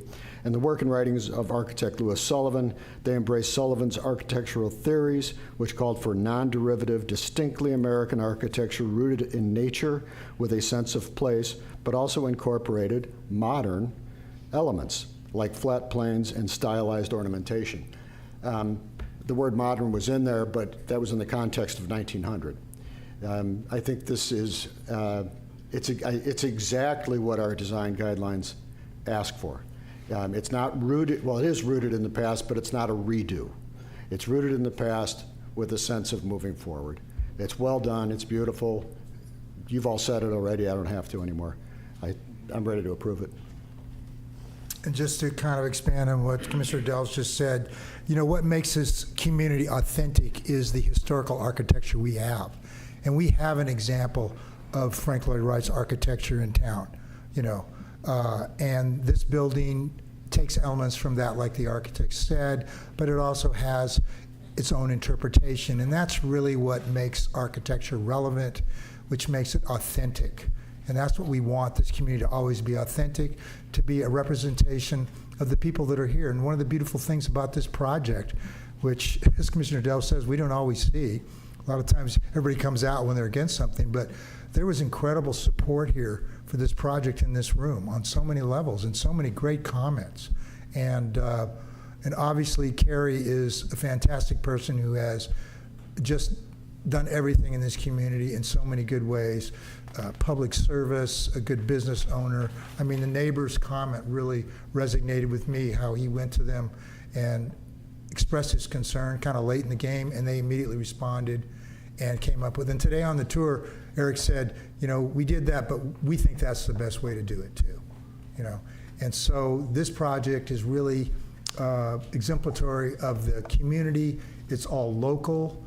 I mean, it just really represents the best of what Carmel can be, and I think it's just a fantastic project. And we have 2 resolutions to take care of here, so I think we need to move to that. I'm going to ask the director, do we have to do those in any particular order, because we have 2 resolutions? You don't have to do them in any order, no. All right, so I would suggest we do the design review resolution first. It's at the floor here. For the design review, okay. Which is, So on the design review one, Mr. Chair, while you're pulling that up, that would be where you would consider adding the additional language that Ms. Waffle put in her presentation for special condition number 41 about the floor area reduction, where she added language that says, or submit revised plans with an alternative configuration, an alternative lot configuration that complies with the maximum floor area standards. So you could choose to include that additional language if you all right, so add that. Would you add that, Leah, to the condition? And I'm going to make a motion that we approve the condition. I can second that. Okay, is there any more discussion? Okay, roll call, please. Commissioner Allen? Yes. Commissioner Delves? Yes. Commissioner Karpetkov? Yes. Commissioner Locke is recused, and Chair LePage. Yes, motion is carried. Okay, the next is the use permit, and that had a special condition added to number 9, is that correct? That's correct. The number 9 exists already. The suggestion from staff was to add the language that makes it clear that in the introductory statement where it says hotel accessory uses, that those uses are for hotel guests only, to add that language explicitly in the introductory of that condition. Do one of the other commissioners want to make that motion, or? I will make the motion to approve the special use permit with the modification just suggested by staff. I can second that. Okay, any more discussion? Roll call, please. Commissioner Allen? Yes. Commissioner Delves? Yes. Commissioner Karpetkov? Yes. And Chair LePage. Yes, motion is carried. Thank you, everyone.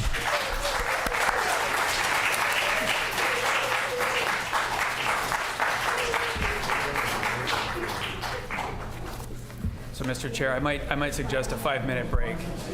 Yeah, we will take a 5-minute break. We will resume at, 10 to 6. 5:45? 10 to 6. Huh? 10 to 6. 10 to 6. Okay. 10 to 6. Yeah, for anybody on Zoom, yeah, we'll resume at 10 minutes till 6 o'clock.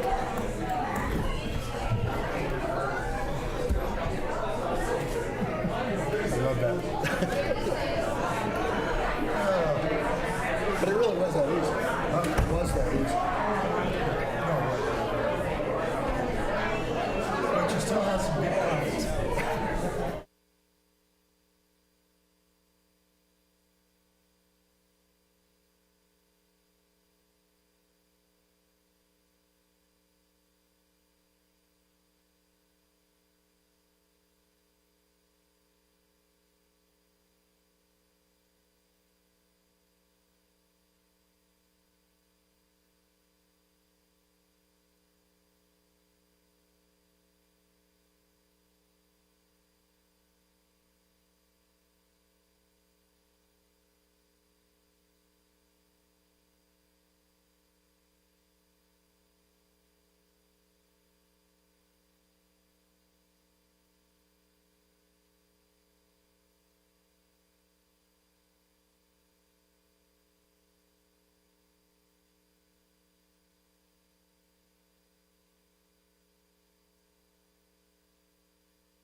Commissioner Allen? Here. Commissioner Delves? Here. Commissioner Karapetkov? Here. Commissioner Locke? Here. Chair LePage. Okay. Moving on with public hearings. The next item is item number 6. This is a use permit. It's use permit 23385. It's the Portobello Restaurants, consideration of a use permit amendment to expand seating for the existing Portobello Restaurant. The expansion would include adding up to 7 outdoor dining seats adjacent to the front of the existing restaurant located on Ocean Avenue, 3 southwest of Lincoln. Staff report, please. Thank you, Chair.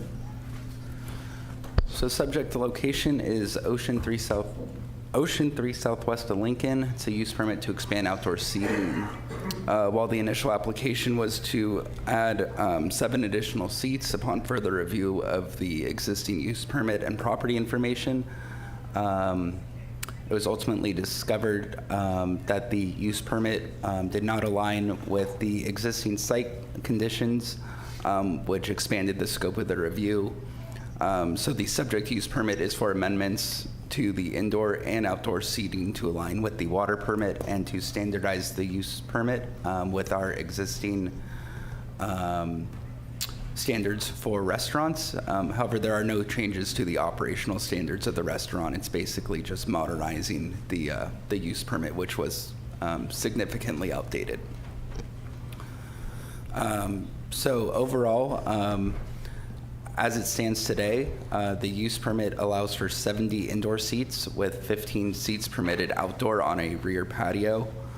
However, the existing condition on site today, there are 78 indoor seats, which includes a enclosed rear patio, as well as 22 outdoor seats located at the front of the restaurant for a total of 100 indoor seats. As proposed, the applicant would have 85 indoor seats, 22 outdoor seats for a total of 107 seats. And then as recommended by staff, the use permit as amended would be 85 indoor seats, 22 outdoor seats for a total of 107. Staff does note that as recommended, staff is recommending for approval of up to 22 outdoor seats. However, the actual number of seats might not be achievable based on some of the conditions of approval. So the existing use permit, as mentioned, allows for 70 indoor seats plus 15 exterior seats located at the rear patio. However, that rear patio has been slowly enclosed over time and has been converted into an indoor space. The existing water permit for the site does allow for 85 interior seats. So staff is recommending amending the use permit to allow for 85 interior seats to align with the existing water permit for the site. So you can see this is that rear patio space. This was dedicated as the 15 exterior spaces on the existing use permit. So this would just bring the use permit up to date or into alignment with the water permit, basically converting these outdoor seats into indoor seats. In respect to the proposed outdoor seating, there are 7 standards that need to be analyzed and taking into consideration applications for outdoor seating. Those are described on this slide. I'll go through each one, not necessarily in order, but it should be pretty clear as to which standard I'm discussing. So the proposed outdoor seating shall not result in a net increase in seating capacity. So the intent of this provision is to ensure that staff-approved applications for exterior seating do not exceed the restaurant's total seat count on the approved use permit. For new use permits, however, like this one, the applicant can propose a new seat count provided there are sufficient water credits to support the proposal and it meets building and fire code requirements regarding occupancy and pathways of travel. According to the Water Management District regulations, a restaurant can have 50% of the total number of its permitted interior seats outdoors without those seats counting against the total seat count for the water permit. So, for example, if 85 indoor seats are allowed, 42 of those seats could be allowed outdoors without it being counted against the subject water permit. So in summary, the 22 proposed outdoor seats are well within the allocation for the allowed water permit. So this would be compliant with that standard. Excuse me. So in respect to standard number 3, the area in which the seating is proposed shall be fully contained on private property and shall not interfere with automobile or pedestrian traffic on any public right-of-way or through any interblock walkway. So all the proposed seating is proposed to be located on private property. However, there is the potential to interfere with interblock walkway access. So this dashed line up here is identifying a property line between the subject site and an adjacent property. It's very hard to see in this photo, and I apologize for that, but I did try to identify the property line with this faint red line right here. The approximate location of the property line is the edge of this white building right here. And you can also see that edge right here, which runs down through here. So there is a table located right here that the applicant is proposing to maintain. It is also at the bottom of this stairway, which the building official has noted should not interfere with the stairway access. On this adjacent site, you might be able to see it, it is rather faint, but this hatch area is a pedestrian right-of-way. That's at least how it's identified in the property file, but that's effectively a right-of-way easement through this interblock walkway. So to avoid any type of interference with that right-of-way access, staff is recommending that the outdoor seating area be limited to the area above this red line, or in this photo, to the left of this red line. And that area in plan view would be the area identified in this red area here. And that would achieve compliance with standard number 2, 4, and 5. This area, so for standard number 2, the seating area shall not occupy more than 10% of the site, nor more than 30% of any courtyard. It does not occupy more than 10% of the site, and this little patio area in the front does not meet the definition of a courtyard. And then the seating area shall be demarcated by landscaping or other site features to clearly define its outer boundaries. It would be clearly defined in this little alcove. And then number 5, outdoor seating areas which allow visual contact and incidental communication between patrons and passerbys are encouraged. You obviously have the sidewalk here, and then incidental communication through the interblock walkway. And then the last 2 standards, physical structures that enhance the comfort, such as windscreens, heaters, and exterior lighting, shall be shielded from view from the public right-of-way and from the interblock walkways, or shall be designed to be architecturally compatible with the village character and adjacent buildings. So the applicant did not propose any specific additional features as part of this subject application, but has expressed a desire to include permanent heaters that are affixed to the building. So condition of approval number 37 has been stated to, for the applicant to apply for design review for permanent heaters within 60 days of this approval, and then to remove any additional heaters that are currently on site. And then number 7, the hours of operation.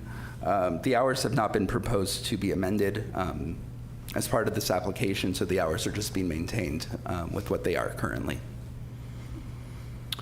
And with that, staff is recommending the Planning Commission adopt a resolution approving a use permit as described on the screen, and that concludes my presentation, and I'm happy to answer any questions.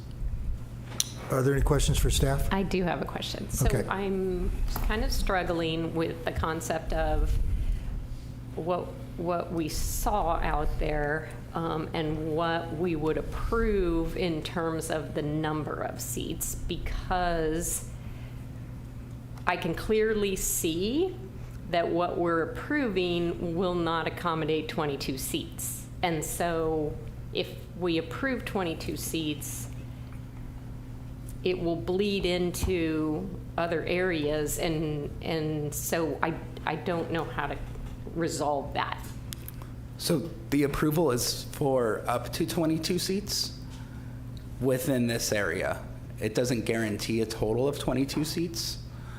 If the applicant is able to configure the tables and chairs into a manner that would allow for 22 seats, they certainly can do that. But all the tables and chairs need to be maintained within this area. Other use permits in the past have said, no more than, 5 tables and 20 chairs. But this is a little bit of a different approach where, we wanted to give the applicants flexibility with how they felt it most appropriate to arrange the tables and chairs for their business. So, sorry. This is an approach. We're going to use this approach for any, for all? All 3 applications being considered today have the same approach. We certainly don't need to take that approach. It was a bit of a deviation from how we've approached outdoor seating in the past. Okay. I see it as special condition number 11 here. The full-line restaurant is permitted a total of 85 interior seats and a maximum of 22 seats. Exterior seats are permitted. Yeah, got to fix some words there. And then it goes on to say it's basically up to our staff, not just planning, but fire marshal, et cetera, to work with the applicant and say, well, maybe 22 is not possible. It's worth saying, I think Evan alluded to this, but it's worth saying that because this is a different concept and approach and this is a discretionary hearing, if the Planning Commission, the majority of you felt more comfortable putting a hard number on it, you can certainly do that as well. So that this is just an option for you to consider.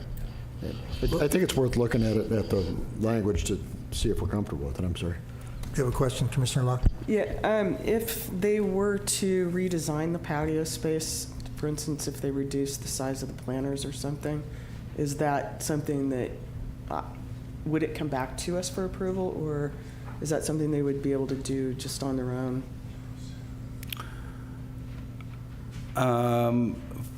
Are you referring to redesigning the planter or redesigning? Well, I'm asking the question, if you go with a maximum of 22 or whatever, if they were to redesign that patio to make it larger for the 22 seats, they would have that option, correct? Yes, so right now this is the defining area of the outdoor dining area, and that's actually as an attachment to the resolution. So that is what's defining the patio space. Okay. So as long as they fit within that area, 22 seats are permitted within that area. Okay. But I think the question is, Commissioner Locke, correct me if I'm wrong, if for example, they were able to figure out a way to, and I don't know if it would be approved necessarily, but to remove the planter that's on the sidewalk side and the patio effectively gets a few square feet bigger, would they be able to do that? I think as long as what they're proposing is allowed by the code, the answer is yes, but that still wouldn't change the total maximum number of seats they could have out there. But that would require a separate design review, right? Because yes. Yeah. Yes. Yep. Okay. And- Go ahead. No, go ahead. No, I just. I just had another question. So, all right, so how I'm reading 11. So we approve this, we say it's okay, but then the fire marshal comes out and he says, no, there's no way you're going to get 22 seats in here. And so he overrides what we, okay. And so then that becomes part of the document. Yes, and the same actually goes for indoor as well. Okay. So let's say, 85 are approved indoor. In any single space, the building occupancy has a limit as to how many seats can go in any single space. The building official or the fire marshal can come in and say, hey, even though the use permit says 85 seats in here, the total number of seats in any single space might not be able to hold that many people. We'll see that with another use permit coming up. Okay, and does this automatically trigger a visit by the fire marshal? I believe the fire marshal does regular inspections, as well as anytime we do a business license application, we have our code compliance coordinator come by to make sure that they have clear path of travel, which is one of our conditions of approval for each one of these use permits again. So every one of these businesses would require to have a business license amendment to incorporate these conditions of approval into their their business. That's for this one, condition of approval number 26. So they'd have required to have a business license inspection. Okay, thank you. And Evan, my recollection on the previous outdoor seating applications was that the seating location and number of seats at each table was specified, right? Is that how? I'm sorry, can you repeat that again? On previous applications where we've had outdoor seating, the seating and the table location and number of chairs and tables was specified. Yes, it's always been specified in the past. So why did you deviate this time? Was it because you wanted to leave authority to the fire marshal, or? No, it was to give leeway to the applicants and the restaurant just strictly owners. to give leeway to the applicant. Yeah, so to be fully transparent, in my initial drafts, I did have a number of seats for each restaurant, but then it felt rather arbitrary. And it didn't feel honestly appropriate to be saying, have X many seats based on this one floor plan that you've provided, because there might be a better solution for the restaurant owner and the business operator that may be more suitable for them. Yeah, somebody may look at the restaurateur may have a better understanding of what his specific needs are, and I think that's certainly significant. Okay. I have two questions. Can I? Yes, go ahead. The first one is, can you help me with the timeline of this use permits and water permits?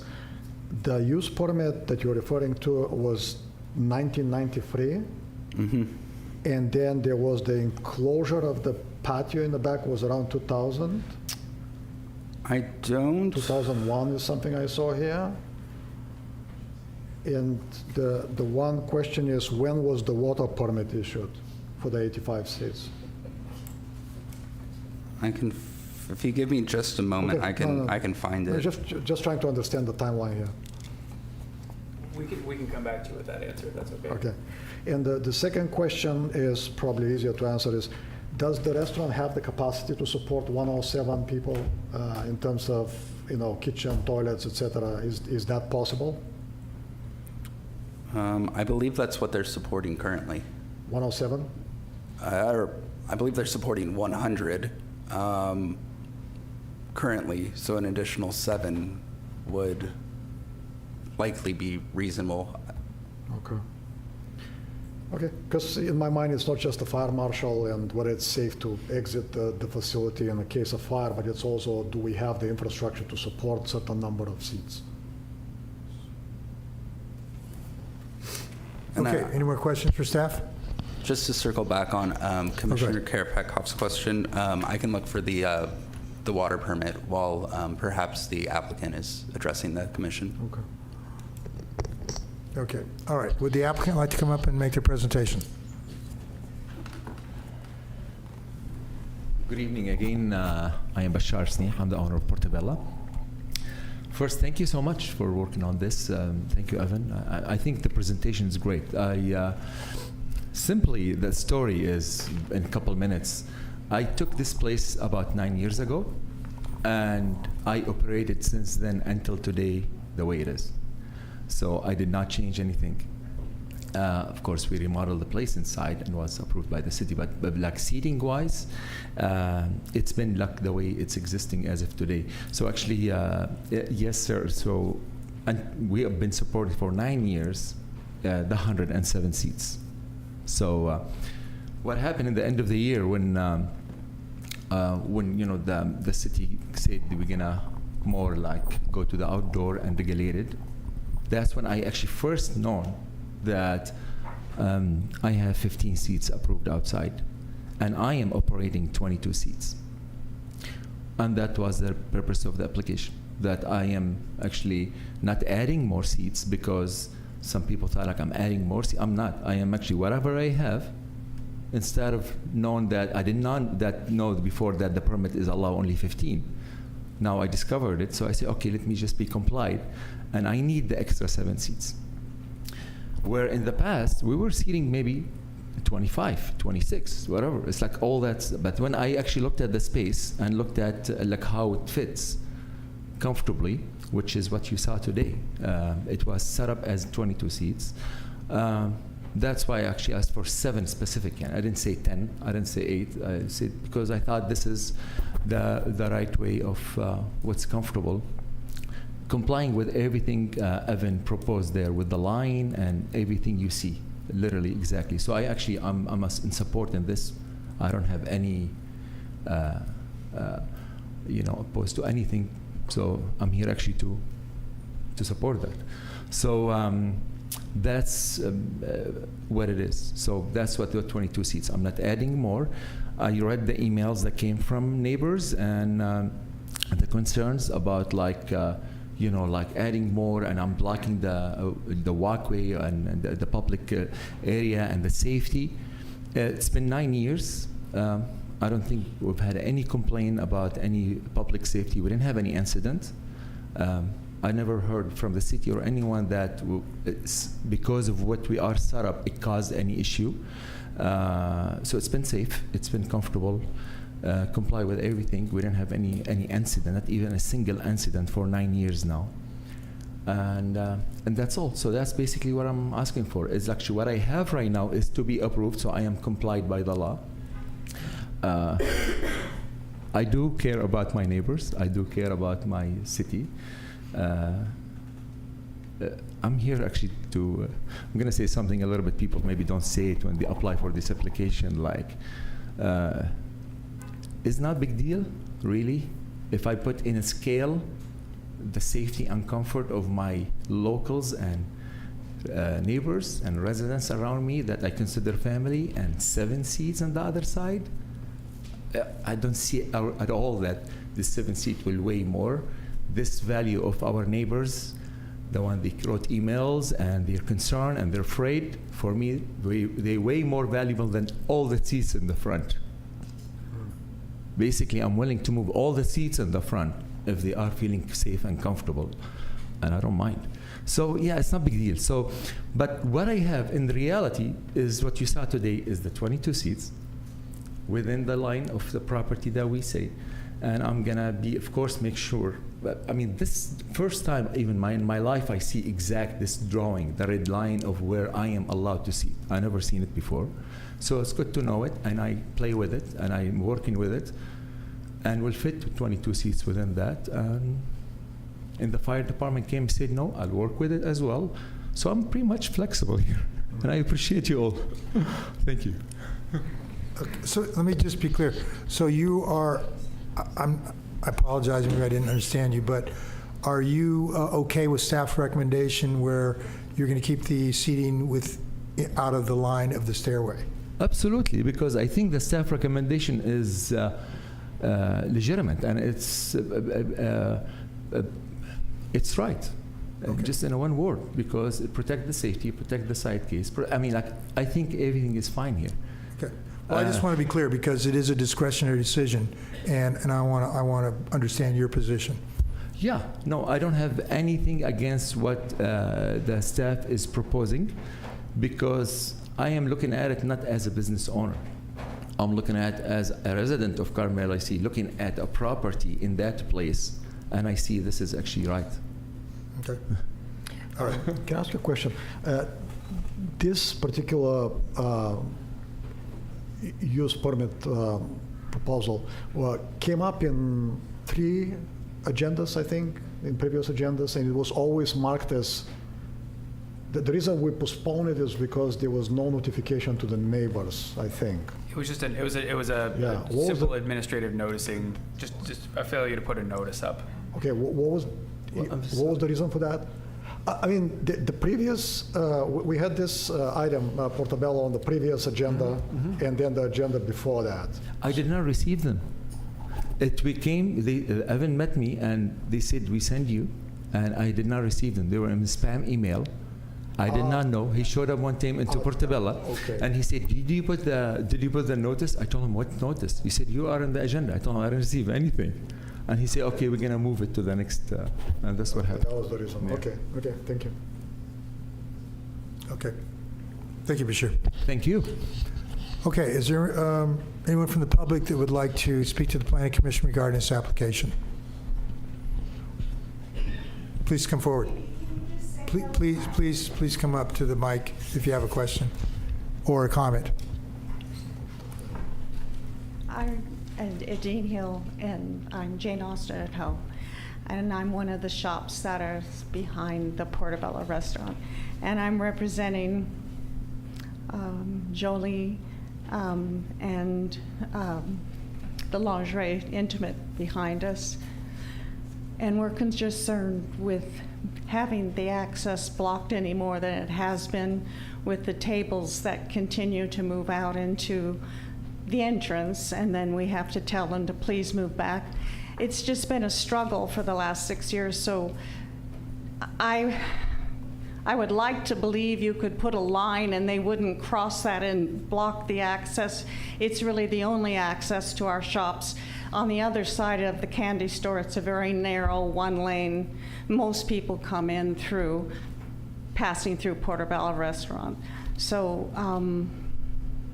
to add more tables to us is we're fearing that it's just going to block the entrance entirely. So I hope that makes sense to you. I know the property line. I can see that from the banister of the stairs that go upstairs and then comes across, but that's never been the case. It's always encroached, and especially on warm days and the weekends. We've had to tell them to please move the table after the customers left. People have strollers and big handbags they hang off the chairs, which again blocks more of the entrance. And it's such that you can't even see our shops or that we're open. So it's about business. It's not our, we have no bad feelings about the restaurant. They're very kind and generous, but there's been a lot of problems with huge things being left in the courtyard from large dividers they had because of COVID, chairs, tables, furniture. We're a little bit depressed and worried. Okay, thank you for your comments. Okay, is there anyone else from the public? Please come forward. Thank you. Hi, my name is Kristen. Thank you for your presentation. I'm here from Toro Sushi. You approved my seating at a prior meeting. And I just wanted to touch on the seating within the private property line. When we had applied for our seating initially, it was specific tables and chairs, and I think it was Stephanie that supported allowing us to move things, as we saw fit. I just wanted to support that specifically because as a restaurant, if you get a party of 2 or a party of 4, it's, to be flexible and to work with people, I think is great. So we were allowed that for our seating. Bashar is an excellent neighbor. People, in the community love him. He treats his guests really well. So I think as long as, he works within that property line, it's private property, then I think, it would be a great idea to give his seating. So just want to support him. Thank you for your comments. Is there anyone else from the public that would like to please come forward? Thank you so much, Commission, for taking on all of these applications. I know it's a lot of work. I just wanted to speak in support of Bashar and also some other restaurant owners that are here. I can certainly understand, I own a restaurant in town, and I can understand the needs of another business and the passing through. It's totally legitimate. I think one of the benefits of this process is that it shines a light on everything, and I know that I think the other businesses should be encouraged that this process will then allow the restaurateurs to keep in line with the new agreements because there's a new spotlight shined on them and a little bit more awareness, and I think that will just lead to everyone following, keeping within their boundaries as they should. So I would encourage you to please approve the seats that are already being operated. Okay. Thank you for your comments. Okay, is there anyone else that would like to address the Planning Commission? Come forward. Hi, everybody. Me again, Anthony from Stationary Restaurant. I'm very proud to be able to stand here before you and speak on behalf of my friend and neighbor and fellow restaurateur, Bashar. I've known him for many, many years. Prior to having my own restaurant, which I'm blessed to have, I've worked at other restaurants in town, and I first met him when he first opened that restaurant, because my first restaurant job was at the old Cafe Napoli, his sister restaurant, many, many years ago. And so it's been fun for me to be able to watch and admire him and his growth. And what strikes me in particular throughout those decades of knowing Bashar is his soft-spoken, kind, and thoughtful nature, and willingness to try to acquiesce, certainly within the restaurant community, and I would imagine as well interacting with his neighbors. In general, I found that the source of conflict is often a misunderstanding, which is to say somebody has one understanding, somebody has a different. And to echo Monique's statement, I think one of the benefits of what's sure to be many more meetings having to do with restaurants is by going through this process, you're allowing us the opportunity to find clarity, which will hopefully expedite the process for other restaurants. So I might humbly recommend offering clarity to Bashar, and I assure you, knowing the quality of business owner and person that he will find ways to work within those restrictions, graciously so. So that being said, I'd like to offer my support to Bashar within those restrictions. Thank you for your comments. Next speaker, come up. Hello, everybody. My name is Dexter Salazar again, Carmel resident and restaurant business owner. I'm just coming here to show support for Bashar. I used to work with him for many, many years with Demetra Cafe and Portobello. I think what Anthony was saying was just a matter of misunderstanding. I think if all of us business owners in this community can communicate better and work together. As we know, inflation's been really high, costs have been really high, so it's been really hard for all businesses to, keep up. So I think just a matter of just getting to know our neighbors better, and I'm pretty sure Bashar is very good at that. So thank you again for your support. Thank you for your comments. Is there anyone else who would like to address the Planning Commission regarding this application? Okay, I don't see anybody in the chamber. We got any hands up? I don't see anybody. Okay, all right. I'm going to close the public comments, open it up to the commission. Commissioner Locke, would you like to begin? Or? Well, first of all, I work for the Water District, so my discussion with staff had to do with the water permit for Portobello. And I think that at the moment there's a question about the what is permitted for the indoor seats and the outdoor seats. It does not appear that there was a permit for the enclosure of the back patio area that I can see. So I think I would recommend continuing this item and letting us work with staff a little further on what was approved. What our records do show is that the city had permitted the 70 interior seats and the 15 exterior seats. And I don't see any permit other than what occurred during a remodel of the residential units in 2020, which referenced the total number of seats in there. So I think we've got an issue that needs to be continued at this time, at least till the next meeting, so we can have better information. To verify the count for the interior, the number of permitted interior seats. Okay, so there isn't a water release permit for? No, I'm not seeing, so the 85 proposed for interior, the only information is the city's information, which is the 70 interior seats. Staff have a comment on that?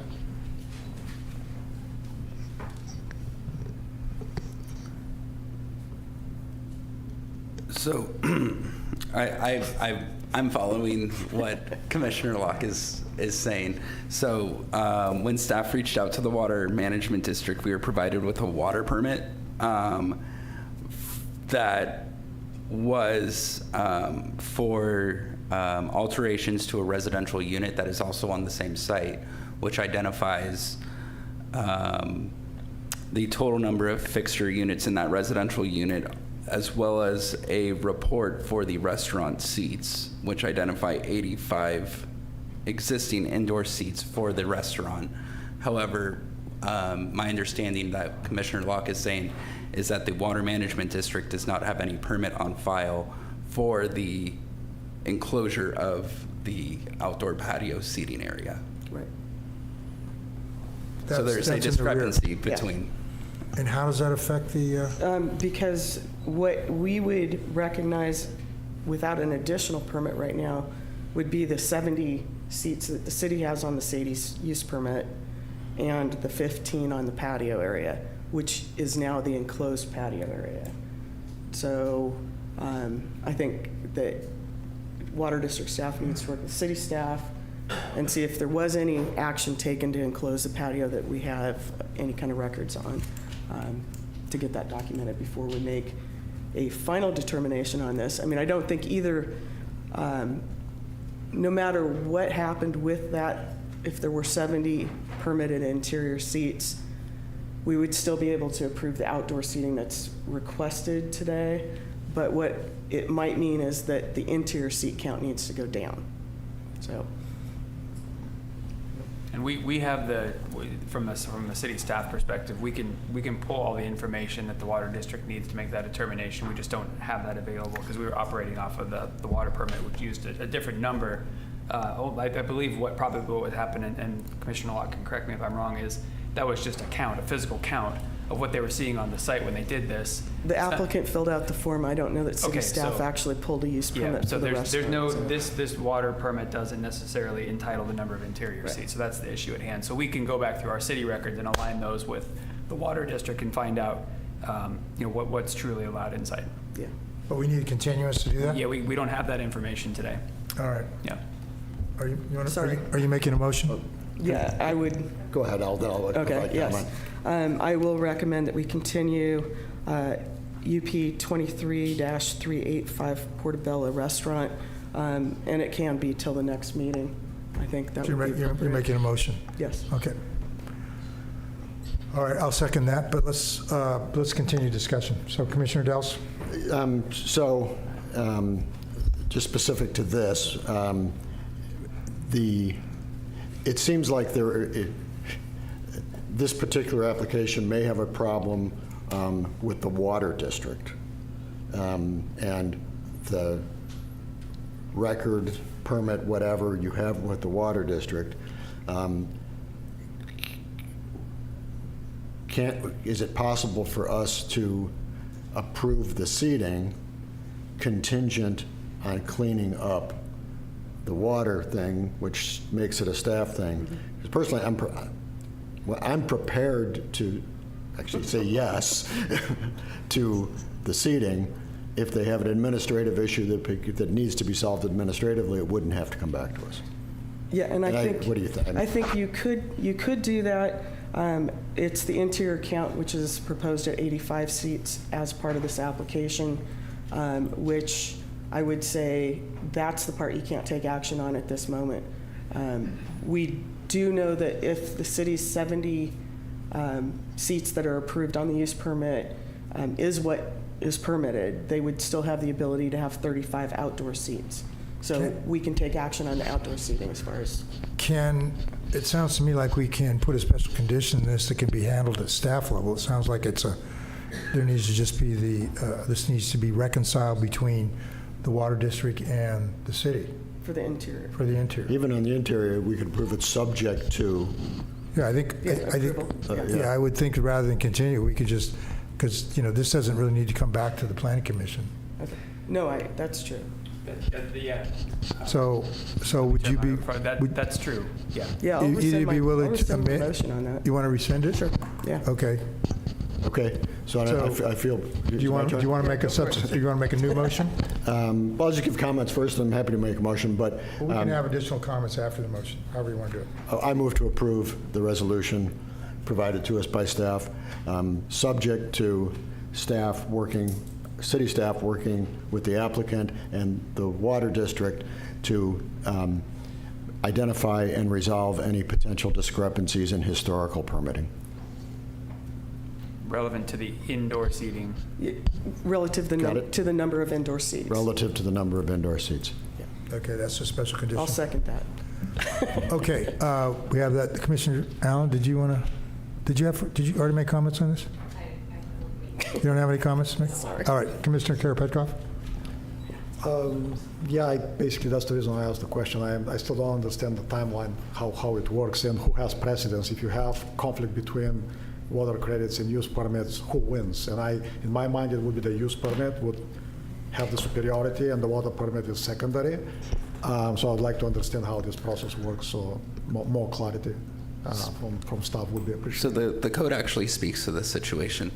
And I'm going to do a terrible job paraphrasing this, but it says that it's whatever the lesser number of seats between the number identified in the use permit by the Planning Commission, allowed by the water permit, or building and fire codes.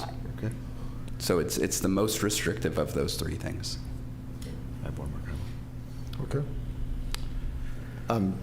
This broader comment, Evan, I like the way we're approaching this. I like the idea of just setting strict boundaries, geographic boundaries, and a maximum, and I like the idea that the maximum is set on the water district. It's a good formula that we can apply to all of these going forward, and it doesn't have us designing tables and chairs. It gives these guys the freedom. If they want to do smaller tables and smaller chairs, if they need to get to the maximum number, they can.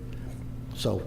Yeah, and I'd like to add on there that I hope that they would be considerate enough to adhere to the guidance that they need to stay on their own property. Yes. Okay, we have a motion as per Commissioner Delves. I think it's been seconded by Commissioner Locke. Are you comfortable, Commissioner Karapetkov, with what? I'm okay with staff handling that All right, okay. issue. I'm allowed to say something or question? Oh, sure, come on up, Bashir. So, Yeah, thanks for, I like where the direction is going, so I really support it. But I have a question is, when we took over 9 years ago, we have a full remodeling of the restaurant. It was a serious one. We really we had to rebuild the whole kitchen. So it was, every step we did, it was by the city code to reopen a new restaurant. So, and that's what we worked with since then. Like, that's what they give us, all the permits and everything. And 9 years ago, I worked with the exact same thing the way I am. So my question is, when we opened 9 years ago, when we opened 9 years ago and they give us all the permitting to open, at the time we didn't have the rights for the water credits that we used for 9 years. That's my question. I know it's kind of I get to that. It's kind of a gap. We need to verify. Exactly. But at the time, like, they don't verify because everybody came at the time. Yeah, I mean, don't everybody have came to make sure, look at the restaurant that is up to code, and we opened up to code. And I don't bought have the anything in our business based on files. that seating, and I paid for that business based on that, what they offer. I have a question. When you buy a property in Carmel, you have to go and do a water credit kind of count within 6 months. Does that No. apply? Does that apply to businesses as well? No, and that's not true. So in his case, when he bought the building, I actually bought the business. or bought the business, Yes. we wouldn't know that there was a transfer of the business ownership. Okay. So the building ownership, if it were to change, then we would have that the triggers knowledge a of count. that. Okay, Yeah. okay, I get it. Okay. All right. Okay, thank you. We'll work with you, and I'm really sorry to bring this up as part of. No, it's I mean, okay. I wish I'd noticed this sooner, but it was just like, oh. No, it's okay. I mean, it's. Like, because I know we were talking about one thing, now we moved to a deeper thing that We'll we're try to trying to help you out. discover. Thank you. I know that for sure. Thank you. All right. Is there anyone else that want to make any comments about this? Well, okay, I'm going to close public comments again. Bring back to the commission. We have a motion. Any further discussion? No. Okay, roll call, please. Commissioner Allen? Yes. Commissioner Delves? Yes. Commissioner Karapetkov? Yes. Commissioner Locke? Yes. Chair LePage? Yes, motion is carried. Thank you. Okay. That brings us to, I believe, Okay, item number 7 on the public hearing. This is another use permit. This is use permit 23-384. This is the stationary restaurant application. It's consideration of a use permit amendment to expand seating for the existing stationary restaurant to allow a total of 24 outdoor seats located in the existing courtyard, as well as an additional seating indoor pavilion located within the interior of the courtyard. This is at Carmel Square, east side of San Carlos, between 5th and 6th. Staff report, please. All right. Thank you, Chair. So as mentioned, this is located on the east side of San Carlos between 5th and 6th in San Carlos Square. It's a use permit application to expand both the indoor and outdoor seating. The indoor seating is proposed to be expanded into the pavilion tenant space located centrally in the courtyard area, and then additional outdoor seating throughout the courtyard space. So the existing use permit allows for 49 indoor seats with 7 outdoor seats for a total of 56. The existing condition on site today, there are 34 indoor seats and 20 outdoor seats. That was as inventoried by staff just a couple days ago. And then as proposed, the applicant is proposing 35 seats in the main dining room, 14 in the pavilion, with 24 outdoor seats for a total of 73. And then as recommended by staff is recommending 39 seats in the main dining room, or up to 39 seats in the main dining room and 10 in the pavilion with 24 outdoor. And then as we just discussed, it would be up to 24. The actual number may differ. So the existing use permit allows for 49 indoor seats. The applicant is proposing to transfer 14 seats to the pavilion space, again located centrally in the courtyard.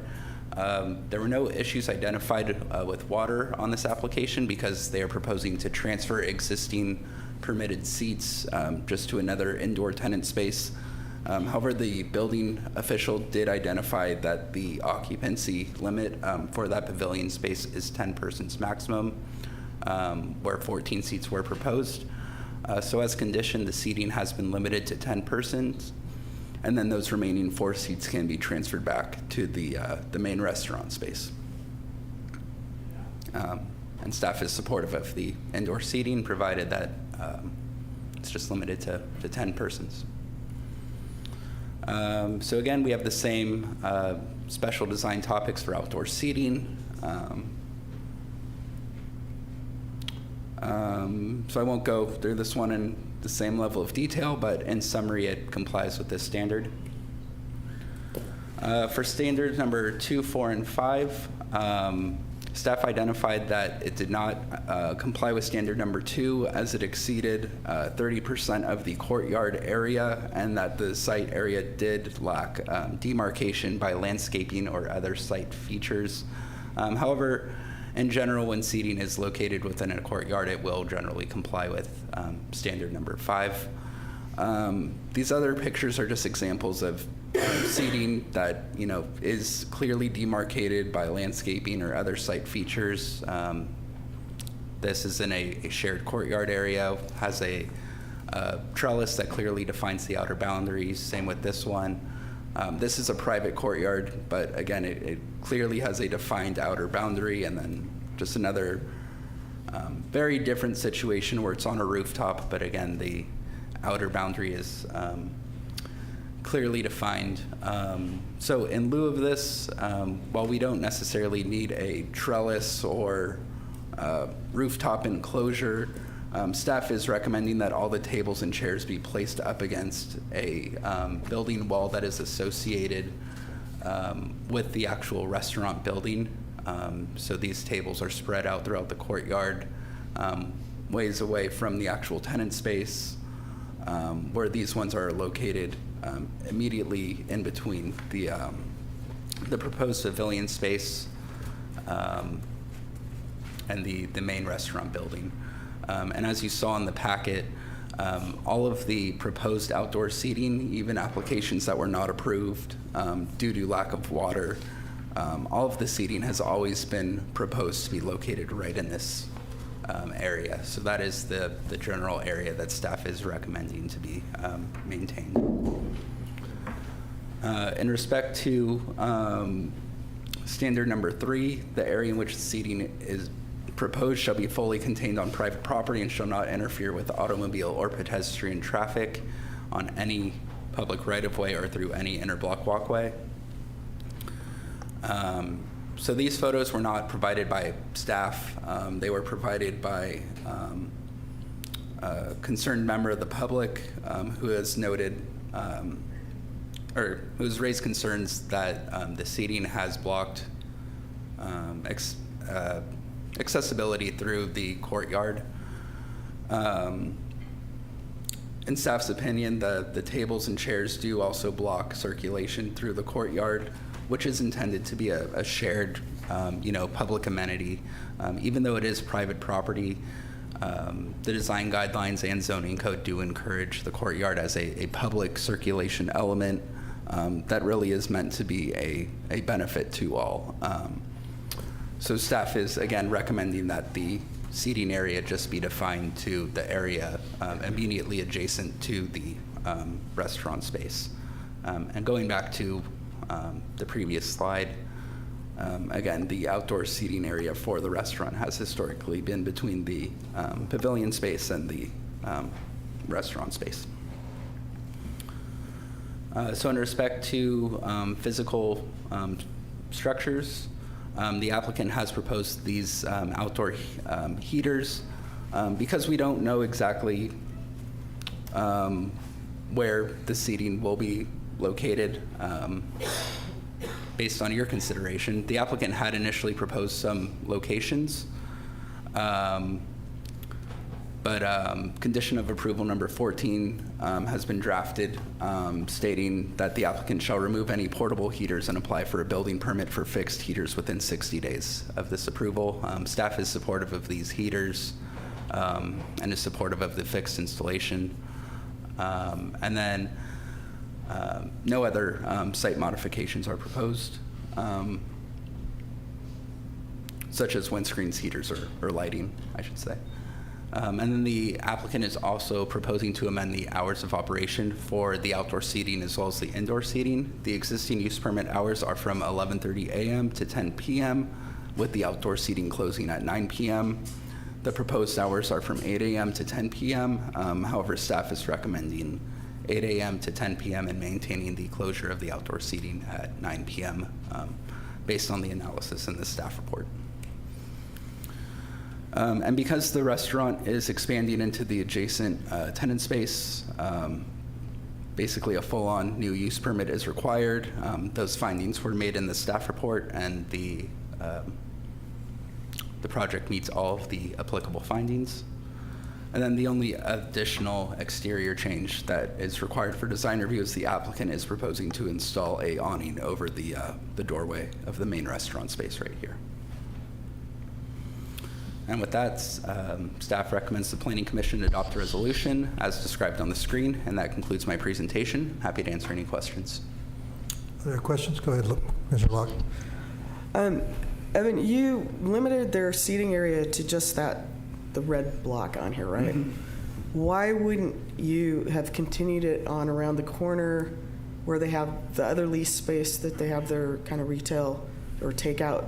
I think that was what we approved there. Up yeah. here. So that's under a different use permit. Okay, but why wouldn't you include that area in front of that space and also the pavilion area if it were directly next to the pavilion area, if that's being included in the restaurant space at this time? So you certainly could consider it up in here. Yeah, that's one, yeah. And then immediately adjacent to that pavilion. Mm-hmm. So over here, the concern was blocking access to the doorways. Okay, how about on the west side?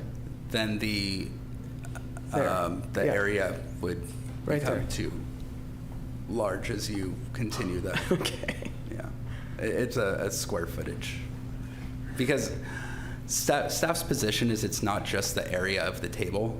It's not just this kind of shaded area. If you go back to it's the full area that the outdoor seating encompasses. You have to think about the service area, the area that, the servers are going back and forth. Right. It's the full use of the outdoor seating. Okay, I think it should be expanded to include that where they have the takeout area as well, if they want to use that. Okay, thank you.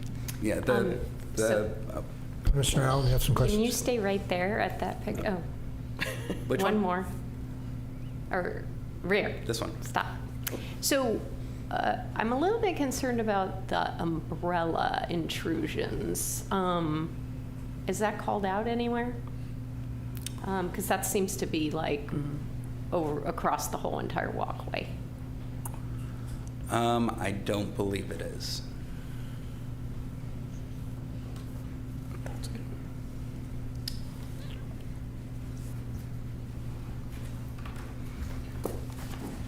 That would have to be part of the application in order to be approved?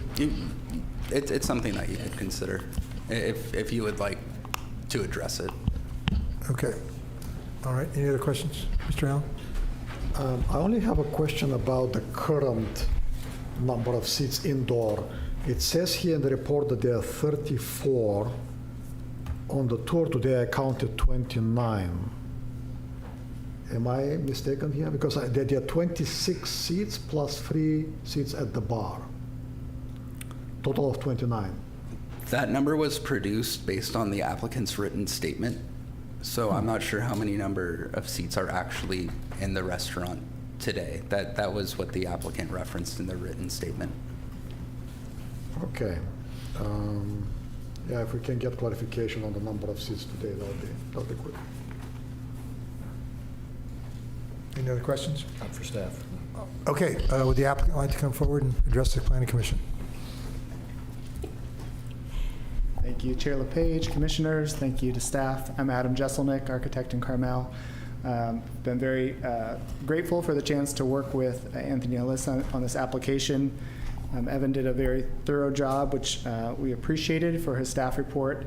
I think it's worth mentioning sort of the background to how we got here. First of all is the city's policy direction for all the restaurants in town to address outdoor seating that was expanded or modified during the emergency proclamation during COVID. That was the first thing that I started talking with Anthony and Alyssa about for this application. And then they had the opportunity to take a look at expanding their restaurant operation indoors to the pavilion. So staff was very gracious in working with us to combine these things into the single application before you tonight. We are basically asking for 3 things I think that are key to point out. First and foremost is the expansion of the indoor seating area of the restaurant. The 49 seats is the historical water credit use permit standard for this restaurant. 49 seats doesn't fit in the existing seating area, as Commissioner Karapetkov astutely noted today.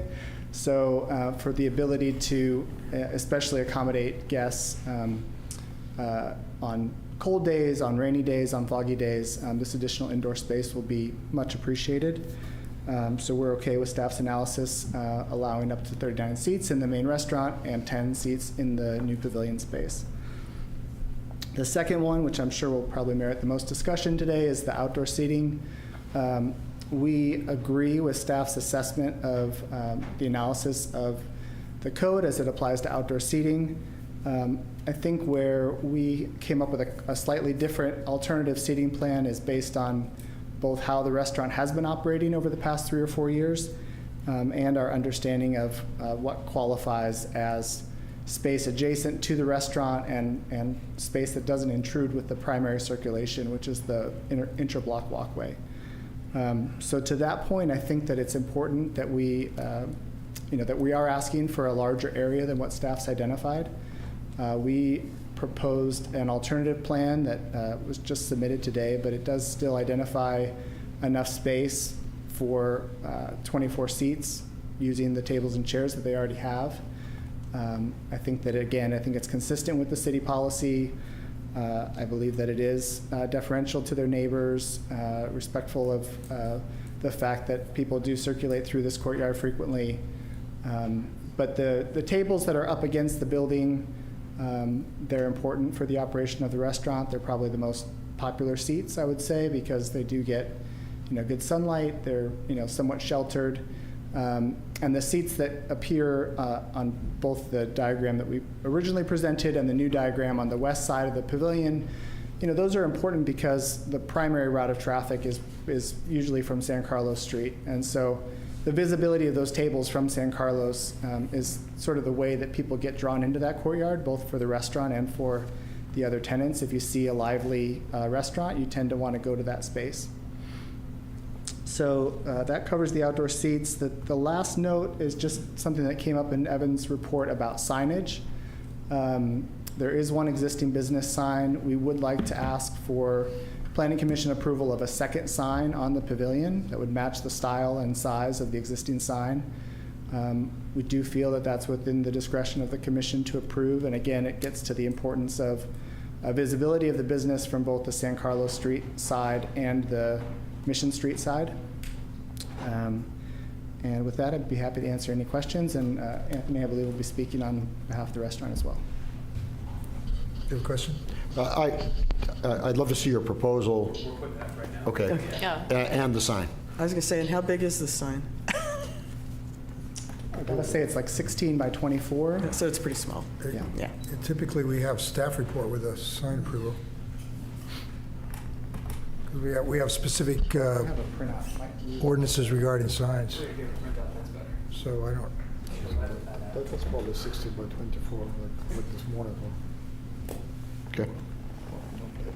So this was the response to the staff report that we only received on Friday, so we had a chance to just quickly revisit where we would allocate the 24 seats based on staff's input. And a question on this then,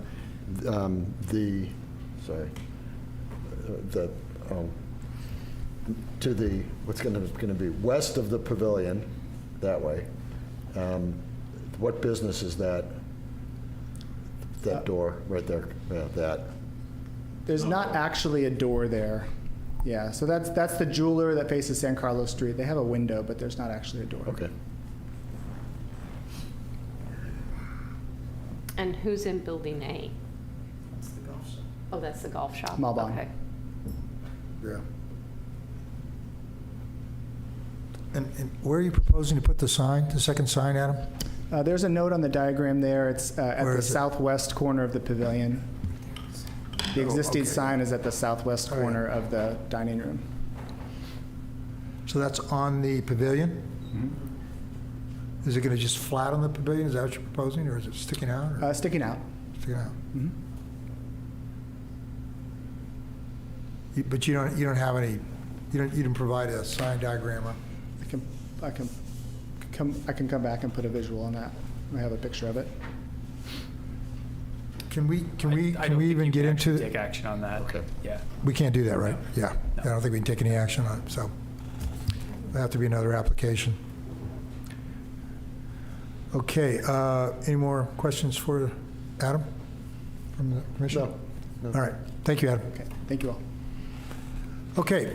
Any members from the public who would like to address the Planning Commission regarding this? Come up. You're probably tired of hearing me talk at this point. I've been up here quite a few times. Again, my name is Anthony Carnazzo, my wife Alyssa. So to the Planning Commission, thank you for the opportunity to present our application. My wife Alyssa and I are grateful for the time and rather thorough effort of your staff to research and prepare their findings and recommendations. And thank you for your wisdom in reviewing it. We grew up here on the Monterey Peninsula. We both left for university education, professional ambitions, and traveled extensively in our youth. But with the perspective and experience gained from these adventures, when it came time to start our family and our business, we decided to move home and put down roots, our own roots, here in Carmel-by-the-Sea. We now live in the Carmel Woods, have 3 children and 40 employees. And by the grace of the good Lord above and the support of our locals, we are in our 6th year of operation at Stationary. We feel so fortunate to have the desire and the demand to grow our business. I like to say that we are not in the food and beverage business, but rather we are in the storytelling business. The story that we get to tell here every day is a beautiful one. We source our ingredients from local farms, dairies, and butchers. We hire local school kids for their first jobs. We provide a space for first dates, anniversaries, birthdays, and families with crying babies. Sometimes I hold them. We contribute to the Carmel Foundation, Peninsula Schools, the Carmel Public Library Foundation, the Gathering for Women, Leadership Carmel, and the Monterey Peninsula Ballet Theater, just to name a few. I chaired the Carmel RID for the first 4 years of its existence. I coached Little League and youth soccer. I'm the secretary of the Carmel River School PTO, and Alyssa sits on the Principals Advisory Council. We are invested, all in, on this wonderful little town that has given us so much. We respectfully ask for your support to continue with our endeavors to help create memories for our guests, job for our staff, tax dollars for the city, and to be stewards of our community, and to do it all with full and joyful hearts. I'm grateful for your time. Thank you. Thank you. Anyone else like to come up? Thank you. Thank you. Hi. Thank you for your time, folks. I just moved my car, so I've got a fresh 2 hours. Okay. I'm kind of new to the area, but I'm actually not new to the area. My mother, Trini Lai, has owned the San Carlos Square Mall since the 70s. Since she's now into her 90s, she's asked me to kind of take over things. And for the last 3 years, I've been meeting the neighbors and meeting the tenants. And I really kind of like this new gig that I have. I used to be a professional golfer. I played on the tour for 18 years. I did TV and all this other stuff. But I really like being kind of a property manager. It's really fun, and I get to really interact with the real people out here, like you. I appreciate the great job you're doing, and I've been in touch with you a little bit through email. So anyway, I'm just basically a character witness here. I live in the mall. I don't live here full time. I converted the mall. My mother and I have put $1 million into this mall the last 2 years. We've redone the whole upstairs, and we put a brand new roof on. And we felt like this mall needed to be updated. And with the new tenants that we have, including Malbon Golf, who has created a spectacular space. They do so well because of guys like Anthony and Alyssa bringing eyeballs to our mall. We have a jeweler, we have a clothier, we have a real estate company right there. The jeweler's been there forever. Steve Malbon, he liked Anthony's work so much in the restaurant that he says, I'm going to lease another space from you. So Malbon Golf, if you're not into golf, these guys are at the cutting edge of golf fashion. In fact, they came out with a new line of clothing called the Crosby Collection. So between Malbon and Anthony and Alyssa, they've created a whole new culture at that little spot, and it's going to help our mall basically excel. It has been in disrepair for a long time. We had it termite treated. My mother wasn't here for at least 8 years, and neither was I. I used to stay here as a kid and play the tour and stay in that apartment upstairs. Now I've converted the 2 apartments upstairs, and that's where I stay now for about 4 months. As far as I'm looking at the diagram up there, he currently has more tables than what you all have approved and everything, but that mall is very, it's manageable, it's maneuverable. I live right between, there's a little doorway there. I just go up the stairs, and every morning I look out, and at 8 o'clock, Anthony's place is jamming, okay? I can't ever get a seat there. He does so well. And he has brought more eyeballs to the space. In fact, when I was in town for a golf tournament, it was a Champions Tour event. I saw David Duval there, and I said, what are you doing here? He says, I'm going to Anthony's place. He said, this is our favorite restaurant. We've been coming here for the last 5 years. So just as a guy who's kind of a newbie here and trying to figure out, where everything goes and how to, get by here, I feel like whatever Anthony wants to do, I'm going to let him do it. And to have that space come available, we call it the gazebo, the glass gazebo, I know he's going to create something very special for that. But to be honest with you, the other 2 restaurants, one used to be called the Jack London Tavern, and then there was Club Jalapeno. They really struggled. And Anthony is past struggling right now, but he does need the access. And as a guy who navigates that mall daily, I think there's sir, room. can you summarize now your 3 minutes? You're over your 3 minutes. Can you summarize? Sorry. That's all right. I didn't know there was a time limit. I'm a TV right. guy. I should have known that. Okay, what do you need? So just summarize and then sit down. Summarize. Okay. Anthony's the man. Alyssa's the woman behind the man. You're supportive. And I'm okay. All right, thank you. You got to use that again. This family is so wonderful. I wish they had baby pictures to show you today. But, you know, Anthony and I worked together a lot during COVID.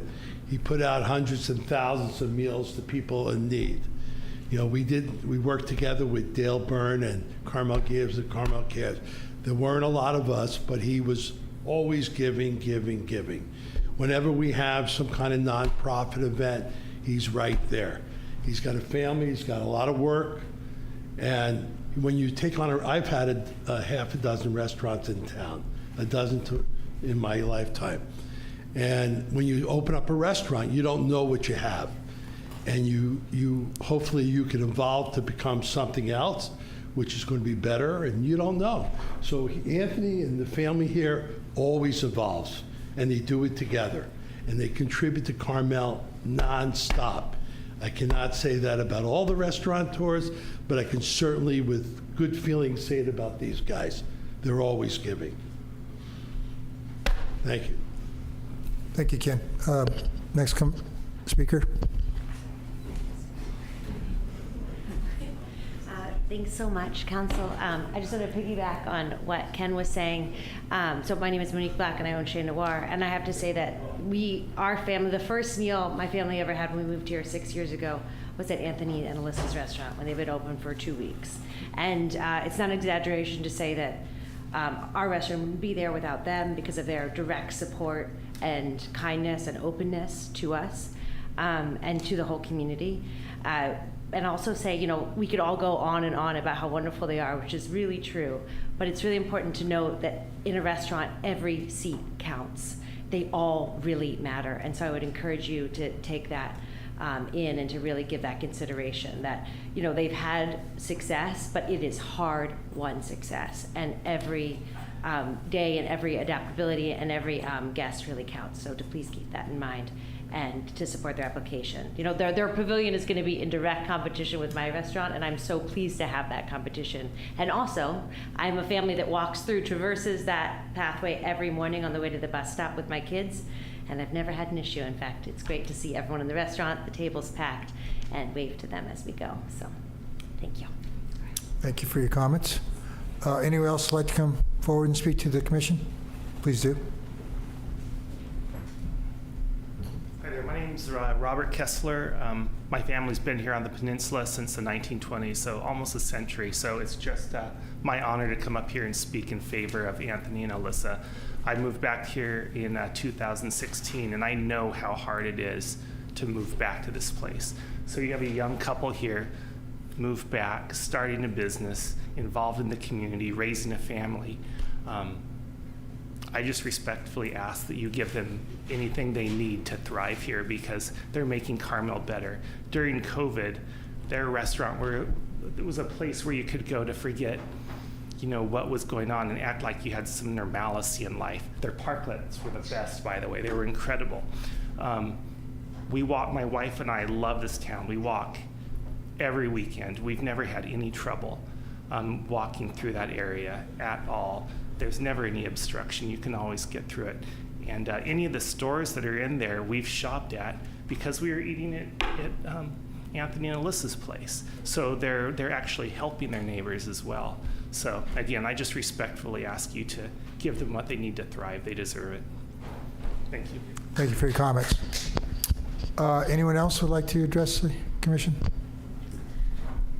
I just want to echo what everyone said about Anthony and Alyssa, and I also want to say my husband and I, we used to own a restaurant it was called Promesa, but I used to run through the courtyard. I hate to admit it, but in a pinch, I'd need to like bring lemons over or something.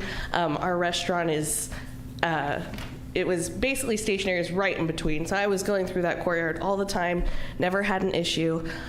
You know, guests sometimes they'll put a stroller out or something, and respectfully you can ask them to move it. I mean, you know, pictures are pictures, and guests can move things, but you can ask them to move them out of the way, but it will happen. So just want to support them in what they're doing. They're great neighbors, and I hope you approve their seating. Thank you for your comments. Next speaker.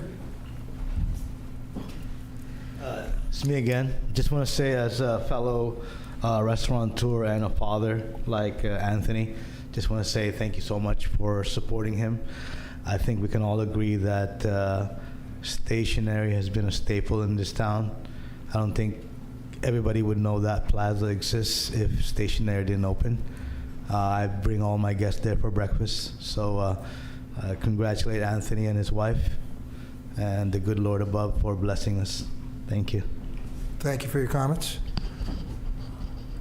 Next speaker, please. Thank you.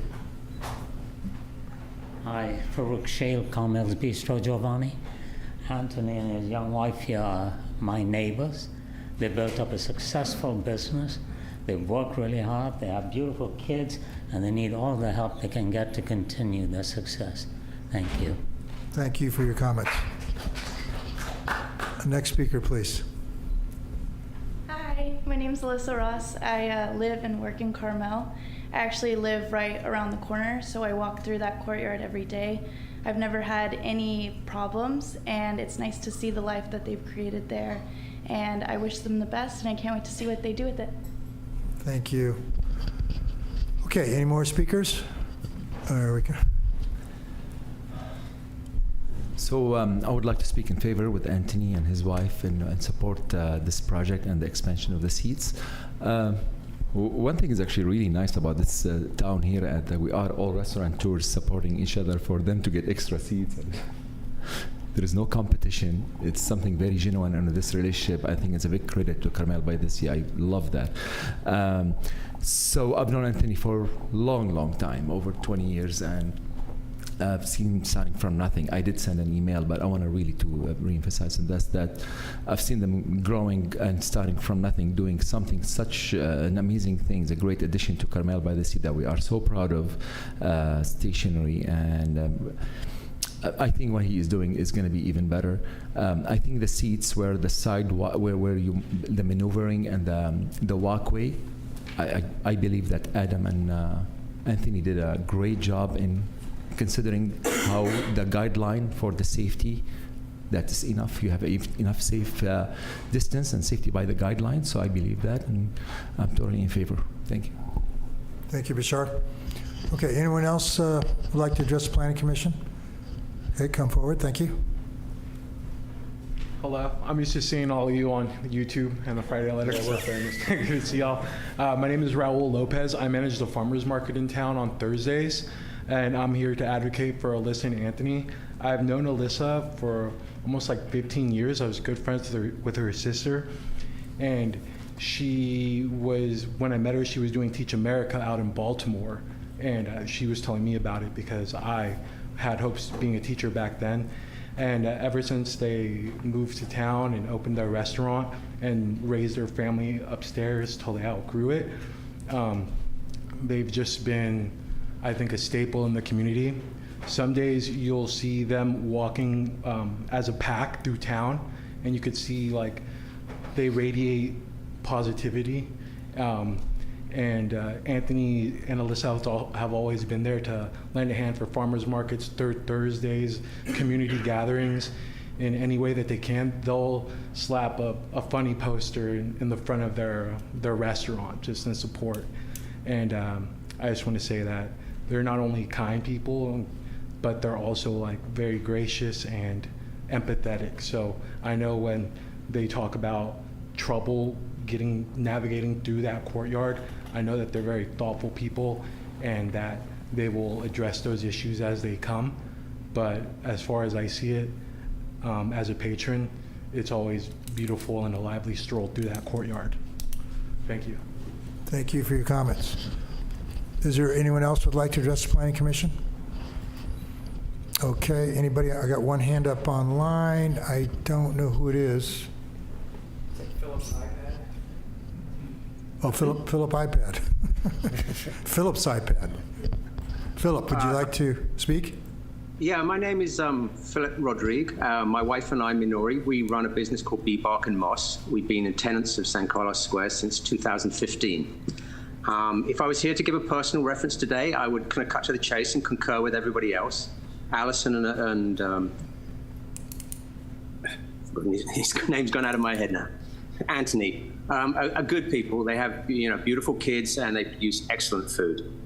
However, on a practical level, and I would like to address this to you because you're the Planning Commission, not the issue which I wrote about before, which is about small artisans being squeezed out of the small spaces in the courtyards and alleyways of Carmel, but the practicalities. Because the truth of it is that stationary success has come at a loss to other people. There used to be 4 artisan stores in San Carlos Square when we moved in with Club Jalapeno. Now 1 remains. I know of 2 businesses specifically that moved into Building A and what is now the restaurant where they sell the wine, who moved in there, spent money renovating the spaces, and then subsequently moved out because they couldn't operate out of there. And the reason is when stationary is full on busy at full capacity on the weekends, then whatever plan they show you here is not the reality of how it operates. 2 tops become 3 tops, 4 tops become 6 tops. Specifically the alleyway on the south side of the restaurant where you've got the bay windows, they have umbrellas and gas burners there, and that's before strollers and dogs get added. You've barely got 30 inches to walk through there, and if you want to walk through with your dog, you better make sure that your dog's mellow and the other dogs are too, because there's been dog fights on numerous occasions and little face-offs between them.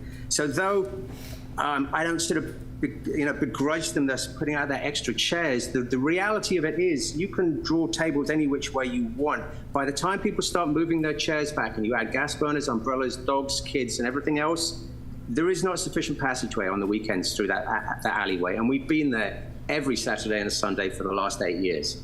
So whatever anybody can tell you, I can attest the fact that we've had a front row seat for the last 8 years. And again, we don't begrudge them the business, but there's an elastic limit to how much you can give people. And this is to the detriment of the other small businesses in the area. So just telling us because they've got 300 people eating brunch there, it's necessarily a good thing for the rest of us, it doesn't really work like that, not in retail. So that's what I'd really like to sort of say. And of course, because they are essentially also a brunch place, essentially, and not a dinner operation, the larger volume of their business is in the daytime during retail hours. So it does have an impact on neighboring retail. Thank you for your time. Thank you for your comments. Okay, anybody else online there? Okay, and nobody else in the, I think everybody in the, Adam, would you like to follow up? Thank you. I'll be brief. Adam Jesselnick. A couple things were brought up in the course of the public comment. There was a question about umbrellas. I think actually that was yours, Commissioner Allen. There was a comment about the gas burners, which we're proposing to completely eliminate. And then just something you might have noted in your site visit today was there's a number of small sort of potted plants through the courtyard. I think that it's, the direction, and with Mark's ownership, there's a sense of wanting to sort of clean up the clutter that accumulates over time in a space like public space like that. And so the idea is always to just sort of maintain the clean lines of the building, the maximum passageway allowed for for guests and for shoppers and residents of Carmel to use that space. And so that's part of the direction of this application, to go with the fixed burners and to eliminate potted plants where necessary. And umbrellas are safely tucked away and stored, only used on the occasions that they're needed. Thank you. Okay, thank you. All right, anyone else? Anthony, you want to come up again? Yeah. If I may, I'll be brief. First of all, just with incredible gratitude, thank you for everybody who showed up. It was, so I'm gonna get a little emotional earlier. It was, it's overwhelming to feel such support. My personality type, I love taking care of people. As I mentioned in my statement, it brings me great joy to care for people. I'm fond of saying people want their name remembered, they want to be warm, and they want a full belly. And I get to do that every single day. And I'm proud to do so. with respect to the gentleman who is still my neighbor,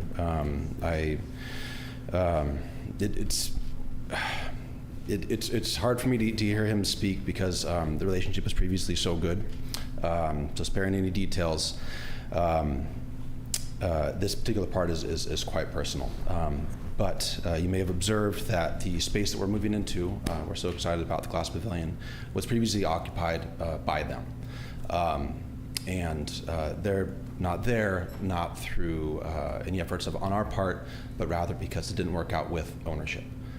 Whether it went to us or to another tenant was beyond our control.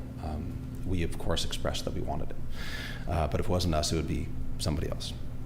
All that to say, I believe the objections brought up by my neighbor are ones that are easily accommodated to. As was alluded to earlier, a picture here and there, a still moment says something different from the reality. We have a hard and fast policy. All my team members understand that, among the other important policies. Nobody is allowed to sit there or have anything that would obstruct the right-of-way, obviously.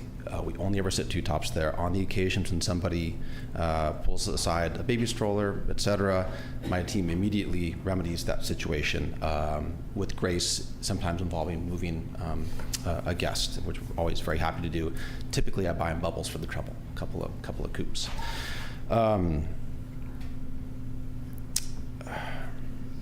Sorry, I just lost my train of thought. Yeah, so we intend on moving the planters, the heaters.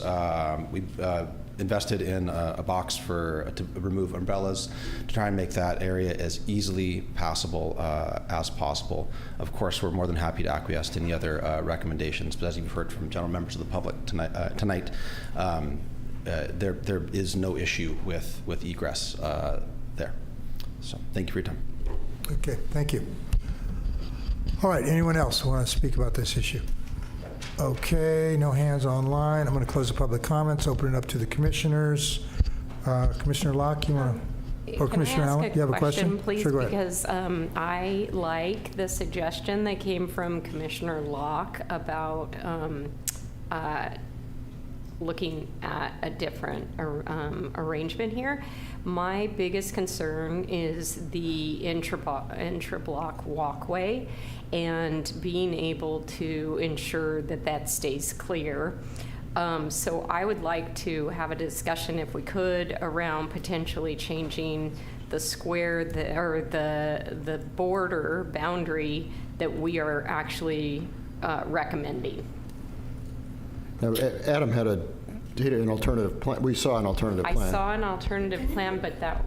But it wasn't. I would like it wasn't to what discuss it. Commissioner Locke was proposing. Yeah, can you put it up?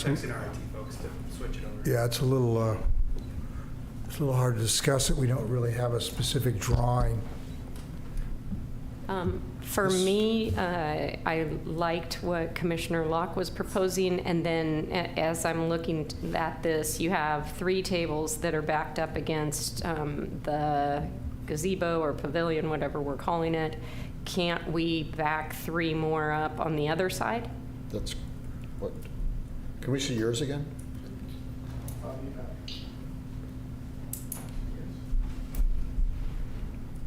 Yeah.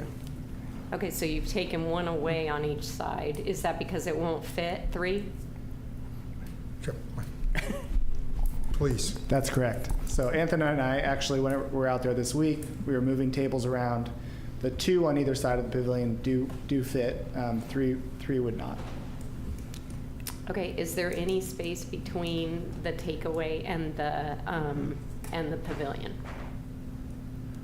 So the challenge there, you see where the indication is of the sliding door out of the pavilion to the north. That's a raised sort of landing. That also becomes sort of a queuing area at the very busy times for people to stand and wait, or to stand and wait for the restrooms, to be honest. So setting setting tables there is not really a functional solution. Can I ask? Yeah, but those 2 doorways there, that's a walkway, too. You got a doorway coming out of the takeaway counter, and then to the restrooms, and then. That's right. Yeah, that's a heavily trafficked area. Is the wall on the back of the jewelry store, is that feasible? There's a display area that we would not want to encumber. Okay. That belongs to the jeweler. What did he say? Get it just on the record. So Wayne. the east wall of the jeweler, they have a display window. Oh, they have a display, okay. And we won't want to obstruct that. Okay, all right. So let's, I think, just to get this organized and moving along, we've got two proposals here. We have the one as per the city, and then we have an alternate proposal as per the architect. So let's limit our discussion to that, unless I think that's what we need to focus on at this point. So, having said that, Commissioner Allen, did you want to continue? Sure. I would like to remove both of the tables at the bay windows, and I'm sorry to say, but they just encroach into from my standpoint, they encroach into the walkway. So I don't want to disadvantage them with less tables. So I was hoping to find a different solution, because I want them to be able to have adequate table space, but I don't want those two tables there. So I'm leaning more towards staff recommendation, but staff has left the one table, and so that's concerning to me. If we can't fit the three in there, then we can't fit the three up against the pavilion. And so then if we talk about like taking away planters and those types of things, maybe that would help. I don't know. But at this point right now, I'm not in favor of the one in front of the bay window. Okay, Commissioner Dels? Yeah, so I like this in general better than what was in the staff report. I think this allows for more tables, and you've tested it. I think it does work with what you were trying to achieve, Evan, of kind of having a footprint that is bounded, if that's a word. And I think that planter on the left and the pavilion provide boundaries very nicely. The staff's original plan did remove one of the two at the bay window, the second one, and it kept the first one, true. I'll just say, that picture might have been taken, I didn't take it, but I was there that day, I think, because it was nuts getting through there with dogs and strollers all on the south side. And that's actually when you had that table on the south side, in the hook in the corner there, because I sat at it. It just didn't work. It was blocking things, and your business was packed, and food was great, and your service was wonderful. So,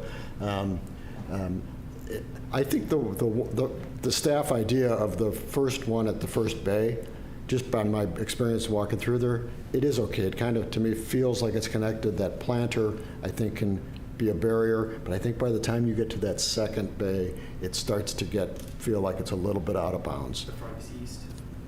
The furthest east, yes. So my recommendation would be take this, but just draw a line that would not, to end your allowable area kind of between those two bay windows. Okay, So it's Commissioner a Locke? slightly alternate proposal. I agree. That's all. And Yes. Commissioner Karapetkov? Well, I'm not an expert in positioning tables for any business, but I was reading the letter from Brandon Sterling, and he provided some feedback, basically asking the question, is a courtyard a community property, or is it designed for business, the way we're seeing it here? Supposedly his wife, Cicely, has tried to organize some events in that courtyard, and it didn't work very well because there was no space, right? Because there are so many tables in the courtyard. I understand that this is a difficult design thing, because there's definitely more traffic on the weekends. It's quieter during the week, but going there on the weekend is very difficult. So we have to account for that. But I have another question that I think is going to help me a little bit. I think Evan mentioned that the current use permit is from 11 to 10, if I'm not mistaken. Is that correct? And the request is to get it 8 to 10? The existing use permit is from 11:30 a.m. to 10 p.m. with the outdoor seating closing or ending at 9 p.m. Well, but stationary is working from 8 to 3 p.m. according to Yelp. Yes, that's their advertised hours of operation. So how do we combine that? They're requesting to amend the hours. Okay. That's part of the resolution. That's part of the request. Okay, so I want to go 8 to 10? They're requesting 8 to 10. Staff's recommendation is 8 to 10 with the outdoor seating ending at 9, which is consistent with the existing use permit. Yeah, special condition number 10, hours of operation, full line. So It's 8 a.m., 10 p.m., 7 days a week, outdoor, 8 a.m. to 9 p.m. So it's going to be breakfast, lunch, and dinner place? I can't mention something about the hours. I don't think so. Okay. We had a use permit when we opened. Excuse me, why are you up? Sorry, my name is Alyssa, and when we started the restaurant. But are the hours, let me just ask you, so the hours of operation that are in the special condition, are those correct? No. All right, okay, so what are you requesting? When we opened the restaurant at the staff level, they made an adjustment to our use permit so that we didn't have to go before the planning commission, and I believe our hours of operation are around 7 a.m. to 5. And I know I've discussed with Marnie in the past. So actually the proposal that we have on the table is to extend the hours in the evening. Extend the hours till when? Is it 10 p.m. that we've requested? Yes. 8 to 10. What's in I the just want to propo- clarify what you guys are discussing, because what Yeah. was written wasn't. Thanks. Thank you. And staff, the cover sheet? Okay, because I'm trying to understand exactly how is that going to look. Is that a breakfast place? Is that a lunch place or dinner place? Is it a place that is going to be full on Saturday and Sunday, but relatively light traffic during the week? Because that really drives the discussion how many tables you want to put in this courtyard. So at this point, I don't have a good understanding what's the expected traffic for that courtyard. I don't think we can, I don't think that's predictable. And they hope it's packed every day. And I think we would want it to be packed every day from a vibrancy standpoint. I see it full a lot. Yeah. It's a happy. vibrant location in Yeah. town. Okay, well, let's get this focused here. Okay. We're getting all over the map. First of all, let's get a position here on the seating. Commissioner Delves has proposed using the applicant's revised seating, but eliminating the furthest east tables. I'll make a motion to that I effect. understand. Okay, you make a motion to that effect. Do we have a second? Second. Okay, all right. So it's Can to approve. staff, please, Sorry? I would just like to clarify to make sure I follow correctly. So I move to approve the use permit, the resolution approving Yes. the use permit in our packet with the modification of the allowed area to represent this with, and you can draw the line if you want, but right with a line there. And that's the line, that's the area within which 24 tables, up to 24 tables. Seats. Might be really small tables for one, but 24 seats Yes. can be included. Yes, I agree. Okay, all right. All right, so that, but what about the hours of operation, which are in our That's already in the use permit as. That's in the, so we're just leaving that as it is, the special conditions? No, I think it was different, right? Sounds like there was a, Well, in what Should we're we take about. that motion first? Well, my motion was to do the use permit. Right. One of the conditions in the use permit was the hours, setting the hours at 8 till So I 9, think- 8 till 9 outside, 8 till 10 inside. But I heard her say 7. That's, And you do not want it to remain at 7? Nobody's waiting. Okay. Okay. Thank you. And I think just from the staff perspective, we can't confirm or deny that right in this moment, but what you have in front of you accomplishes what they're asking for. I just want to, so Yeah. they are asking for 8 to 10, and staff is fine. recommending the outdoor stop at 9 p.m. So that's what you have in front of you. You can modify that if you wish, but I think regardless That's of fine. what the old All right, use so permit are says. you going to modify that in your? Don't have to, it's already in there. All right, okay. So Are we adding something around no umbrellas on the walkway? We can include that sub language to the effect that, all umbrellas shall be contained within the perimeter. So, Yeah. any overhang projection shall be contained within. So that'll be special condition area. 30. Yeah, All umbrellas shall be contained within the I perimeter. modify my motion. that'd be great. Second.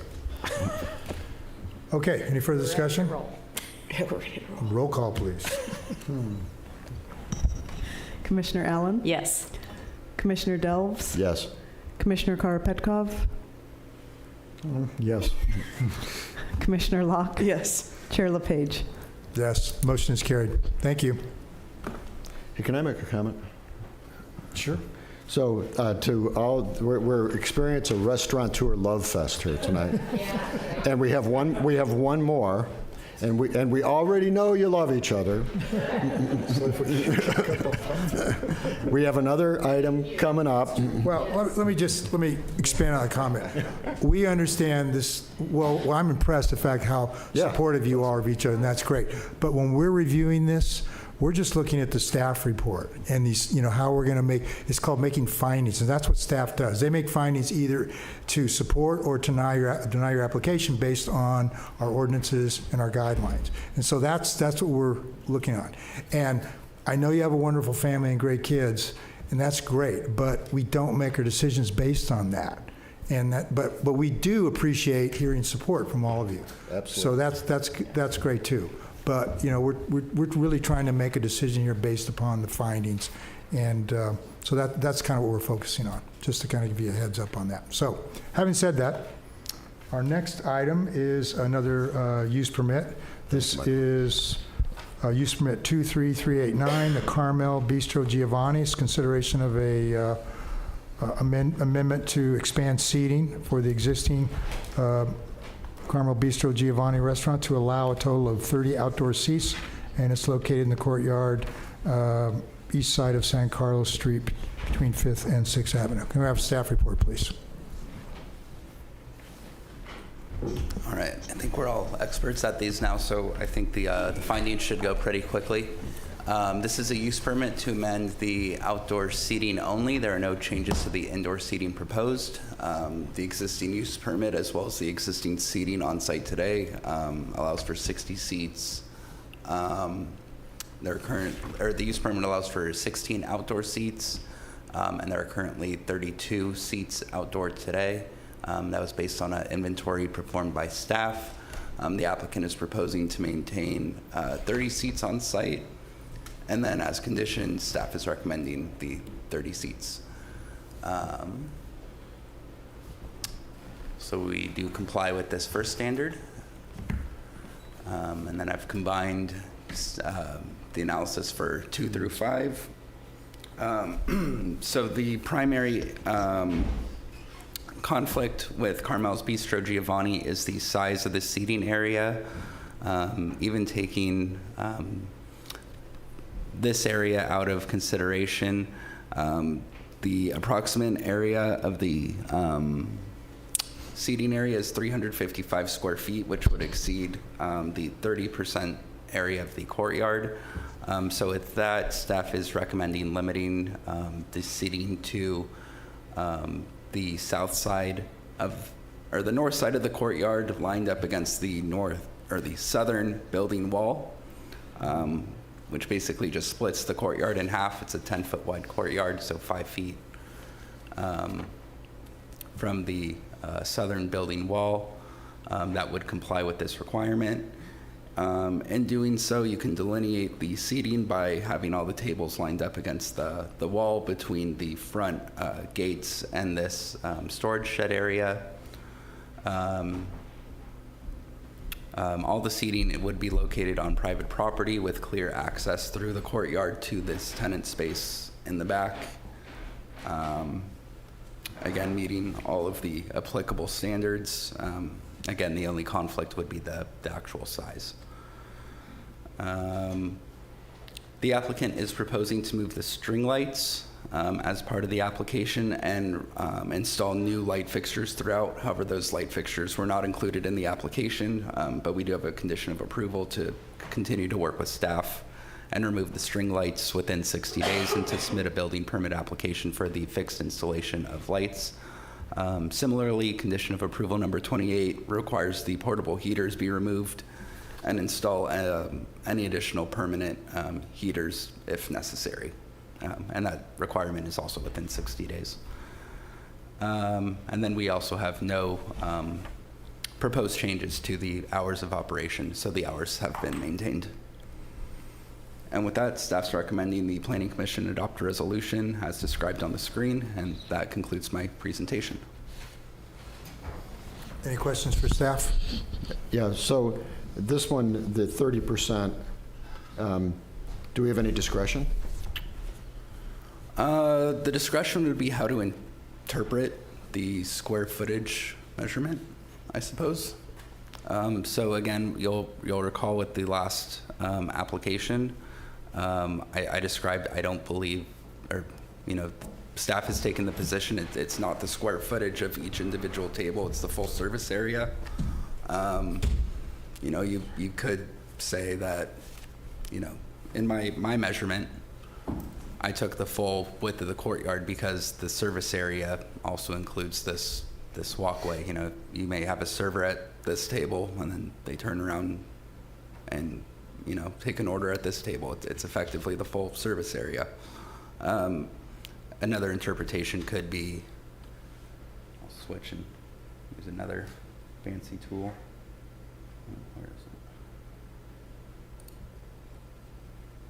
it? I'm trying to get.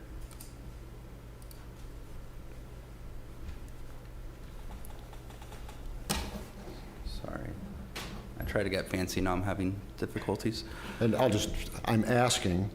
You could measure it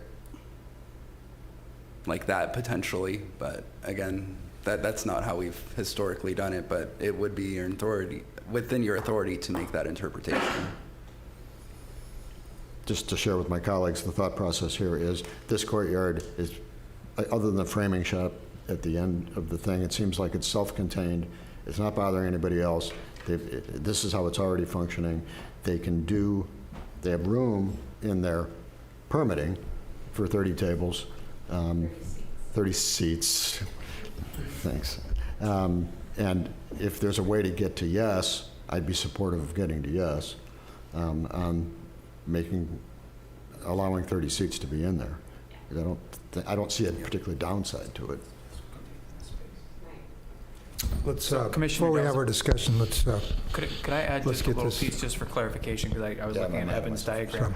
So I believe, Evan, correct me if I'm wrong, though, the staff recommendation is still for 30 seats total, but it would just be in the sort of like larger box, the 212 square feet. Is that? Yes, as we've been discussing, it's not a limitation on the number of tables or how they're configured. It's 30 seats just within this area up here.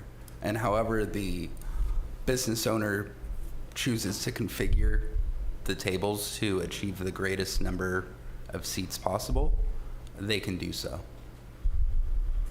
Thanks. Sorry, I just wanted to make sure that was clear. Yep, why don't we do that?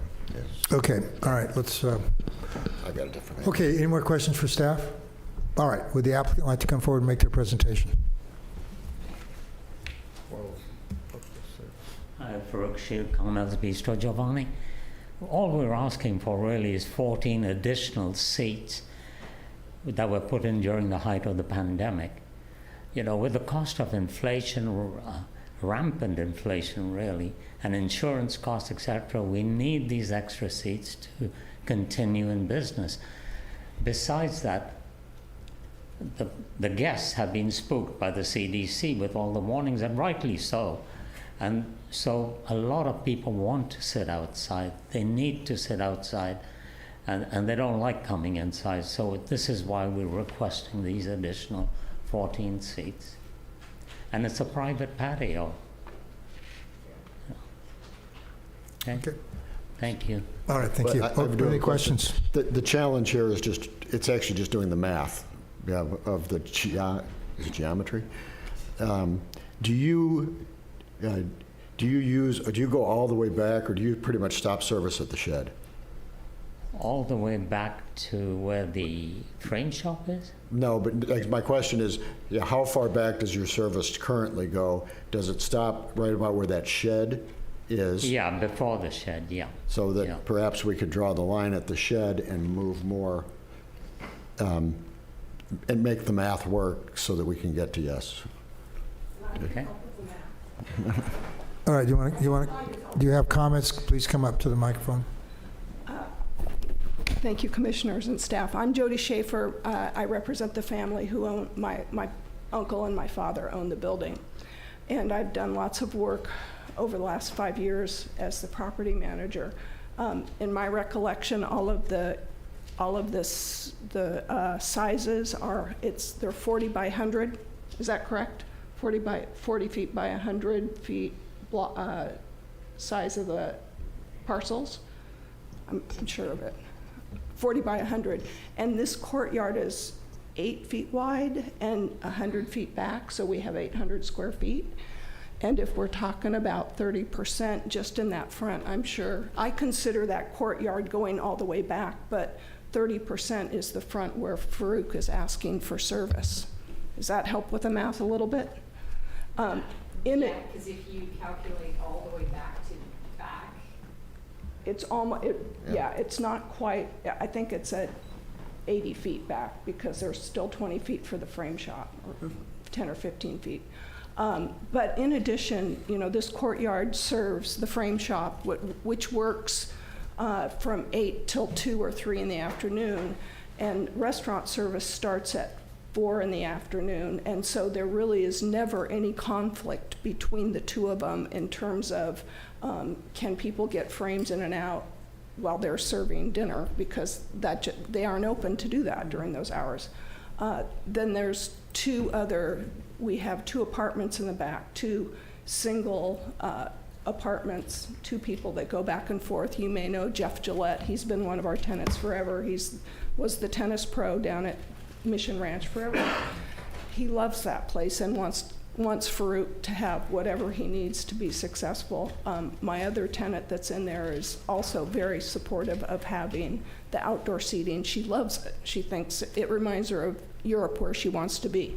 So, so from the people that actually have to use that courtyard, everybody fully supports having the seats as they are currently, and I would like to support that as well. how far back is The frame shop is at the very back of that 100-foot lot. Oh, okay, so. It's at the very back. Green door all the way. Yeah, you walk. 100? I'm not. No, the lot Yeah. is All of the lots are 40 4,000 by square feet. 100. And, and so I'm saying, however wide that is that 10 feet wide or is that 8 feet wide? 10 feet wide? So Yeah. so there's a good 800 square feet there. And if we're going by 30%, that very front does not take up much more than 30%. Just to address the square footage for a minute, I'm assuming that the 212 represents the 30% square feet that you have in red. Is that correct, Evan? That's the square footage Okay, so that means total. the courtyard is 706.66 square feet. So you're pretty Is close. that, I mean, that's, I just divided it by 0.3. It should and be in that's what you the get. staff report. But I don't see a number here. Is there a square footage of the courtyard? Yeah, that's what I was trying Is to. it in the staff It report? should be referenced in the staff report. Where is it? Oh, there it is. It says site is 8,000 square feet. And it can't occupy more than 10% of the total site, right? The courtyard to 800 square feet. So receiving the current thrust, so that using the plan, blah, blah, blah. So the courtyard is 800 square feet, it says. That sounds about right. So 800 square feet times point. That's 240, right? Times 0.3, that's 240. So there's a little discrepancy, but I mean, it's not It's huge. close to the 30%. Yeah. Draw the line like here. Yeah, exactly. And just kind of give them a. Yeah. So, thank you. Well, how do we get over Right, this? is there How do any we- other, anything else I can answer for you in terms of? No, we're support? just trying to figure out the numbers, but thank you, Thank appreciate you. that. Okay, let's continue here. Is anyone else from the public? Anthony, you want to come up? Come on up. Hello, my name is Anthony. I'd like to profess my love for my neighbor. Turning the page. Shower me. And his daughter Kelly is actually just on one lovey-dovey note. When I look at the two of them, I have a daughter. She's 5, and I can't help but see my future. So, okay. That notwithstanding, to the findings, sir. I would just strongly encourage you, as his most immediate neighbor. He runs a fabulous operation. So if you can find it within your appropriate findings and the formulas that you have to abide by for city code, et cetera, to please give him the maximum amount possible. He keeps that place spick and span. He takes such great care of his guests. He's a fabulous neighbor. I could go on and on about what a great business operator he is, and he can make that function with your guidance. So I love Farouk. Thank you. Thank you. Thank you. Okay, anyone else from the public? Please come forward. Hello, my name is Kelly Hath. I'm with Carmel's Bistro Giovanni. It's my mother and father's restaurant. It's been an honor to work by my father's side for the last 20 years. We're just asking for an additional 14 seats. The use permit is for 16. During the pandemic, became very popular for outdoor dining for locals and visitors. With the support of our landlord, Jody, we extended the 30 seats to the outside private alleyway. Since the pandemic, that space has maintained its popularity and ease for people who still want to dine outside. We feel it adds a lot of charm to the community where people can bring their pets and dine outside while enjoying the sunshine and drinking their alcohol and cocktails and wine. This is a private alleyway that is not a walk-through and out of public use. We feel it adds a lot of charm to the community and truly brings out the essence of Carmel. We like to maintain the seating as it currently is, if you guys would allow us to do that. So thank you for your time. Thank you. Thanks. Okay, anyone else like to speak to the Bashar? Hello again. Yes, I'm totally in favor to have Farouk get the extra seats. The way I see it in the findings, that it's a private area. It has the safety maneuvering and walking through. There's only one shop in the back, which is I've been there and I know how it's like. We have enough distance to go in and out and no problem. I don't see any reason why not for him to have the extra seating. Farouk has been here way before I came, and he had established 3 amazing restaurants in the past, and he has this one to keep going. And for him to keep going until this point, having that passion, it's actually remarkable. I support that, and thank you. Thank you, Bashar. Okay, anyone else want to address the Planning Commission? Please come forward. My name is Scott Workman. I do not love Farouk, but I do love his Greek salad with chicken on it. It's getting late, and so I hope you approve this so we can get out of here. Thank you. Thank you. Glad everybody's not losing their sense of humor. Yeah. All right. Okay, is there anybody online, Leah, that got their hand up? I think we've exhausted the audience. No one online, sir. All right, I'm going to close the public comments. I'm trying to get back these numbers. Yeah, Mr. Chair, we've been feverishly working over here because we certainly understand where the commission wants to go with this. So as we are looking, we do want to note that the sort of like forecourt area on the, like basically the entrance to this courtyard was not counted. So we could count that. We estimate that to be about another 50 square feet, 10 by 5 basically. So that takes your total square footage of the courtyard area, if we're considering it to be 800 square feet, up to 850. So then 30% of 850 is 255 square feet. So that gets you up from 212 to 255. If the desire of the applicant is to have some seating on the I guess that would be the south side of the courtyard. You can do 212, so the difference there is, I'm not great at math in public, but 43 square feet, so an additional 43 square feet of seating that could be on that south side of the courtyard. I don't think that gets you the entire length of it, but it gets you more seating. So it would still be the same number. Like initially staff was proposing 30 total seats, but it would just still be the 30 total seats, but just giving you more space to spread those out. Can I just? Yeah, please. Old school, I like it. The point is, you don't need that to be in the red area. You can take all of that red area and move it here, and then you just bought another 40 by doing that. So you're getting really close. Yeah, it would be 252, 200, what did I say? 255 255 square feet. It's a numbers game. Yeah. So you got 255 square feet. You just put it where you want it. Yep. That's all we can do. Problem is, we don't have a discretion here. It's an ordinance. We have to meet a certain standard. So that's all we can do. So they have, how much? 255, is that? 255 is what is allowed by the standards. Okay. Although I think any motion needs to allow staff to go verify to work with the applicant to verify the number and figure out the best allocation of your 30% of the courtyard. Because that's the law. And That's all we got. would leave that allocation up to the restaurant owners, because certainly they're far more qualified to decide where their seats should go than us. We're just arbiters of whether or not it's 255 square feet, or if we get out on site and we're able to verify that there's more or less or whatever. There's just what You could take another 30% of that. We certainly take the direction from the Planning Commission to maximize the square footage there based on what's actually. That's what we want to do. Okay. That sounds great. We can do that. Okay, so we have a resolution. I've got the right one up here. See, do I have the right one?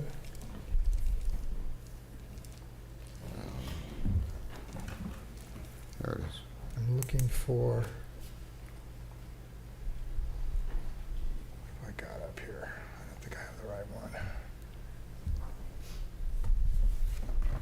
Just double check here.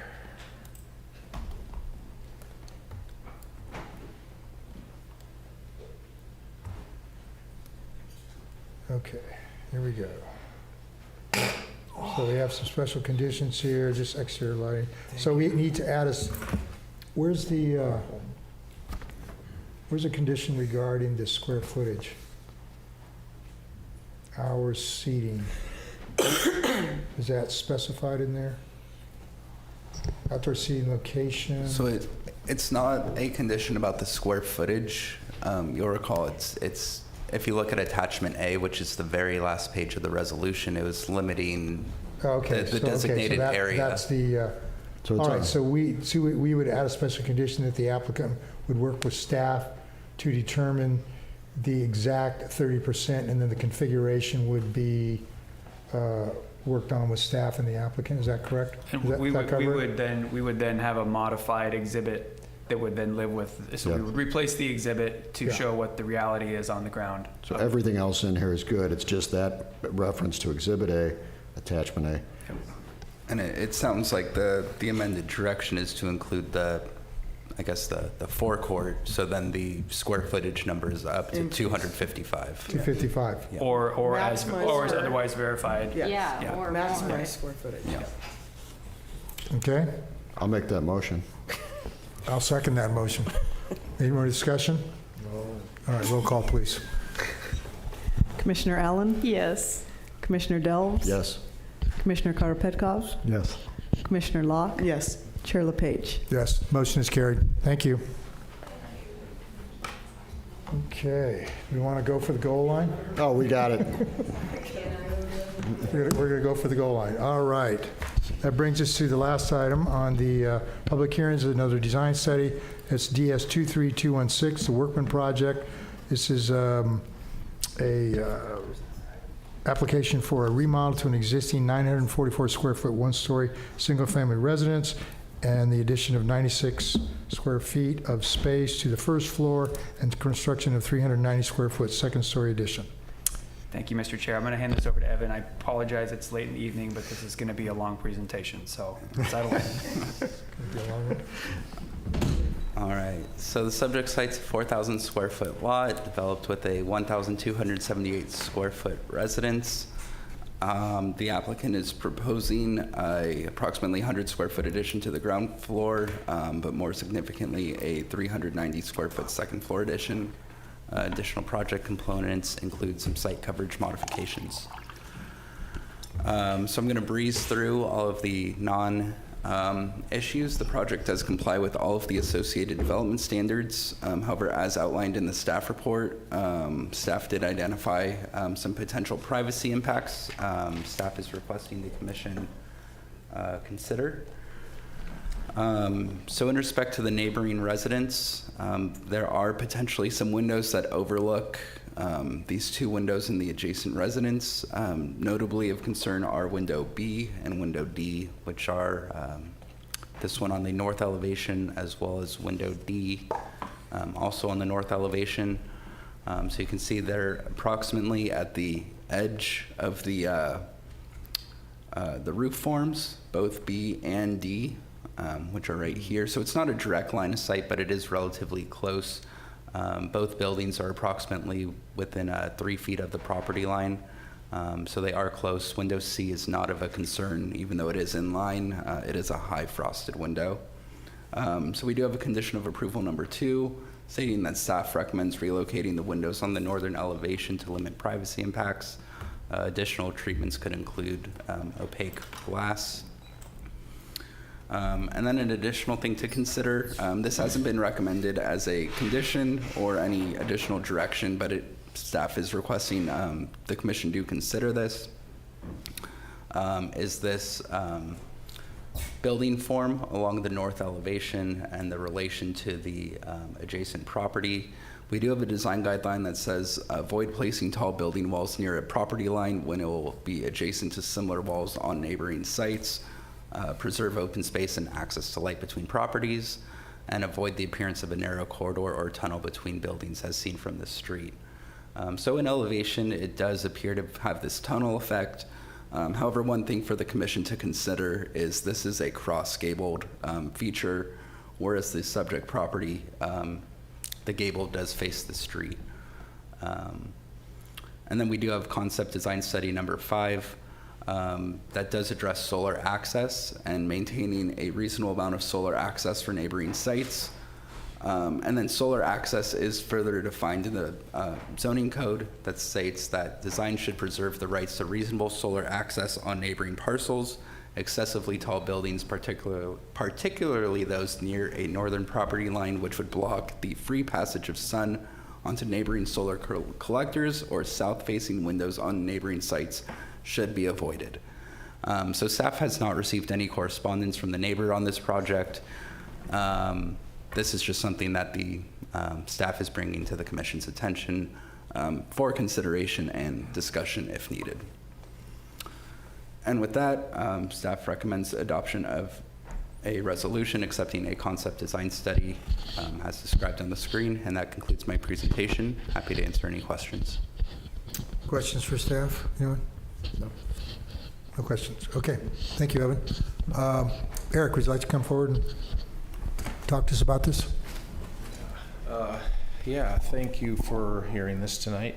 My name's Eric Miller. I represent Scott and Tammy.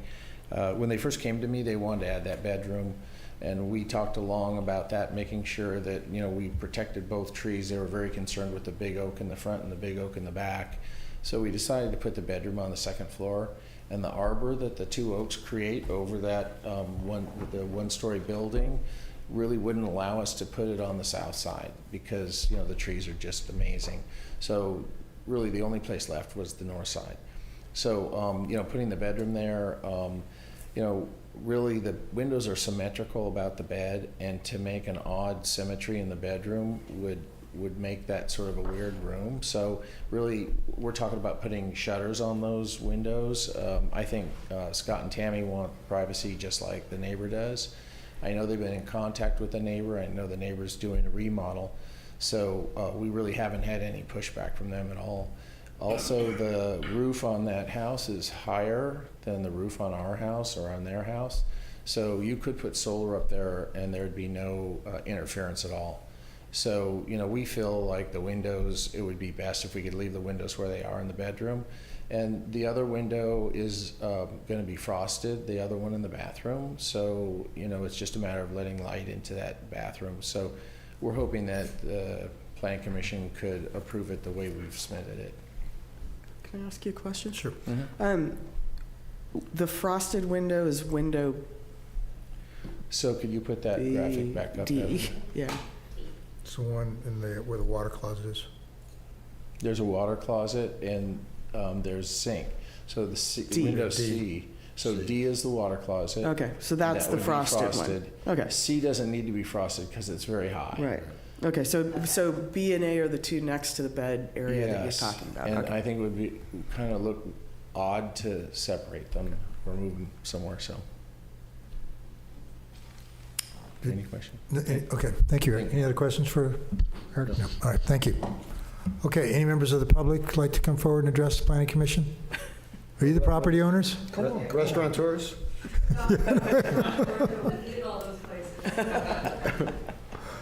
Okay, all right. Do we have anybody online? Okay, close the public comments, bring it back to the commission. Commissioner Karapetkoff, you want to start, or? Yes, yeah. Well, the house is way in the back. It's not visible from the street, so it doesn't have really impact from looking from the street. It's wonderful that they can keep the mature oak tree alive because it's a beautiful tree. I am concerned about the tunnel with the neighbor and windows looking into each other. I think that's always a problem. I'm not sure how we can resolve that, especially since the neighbor is not commenting on that. We don't have any statement from them.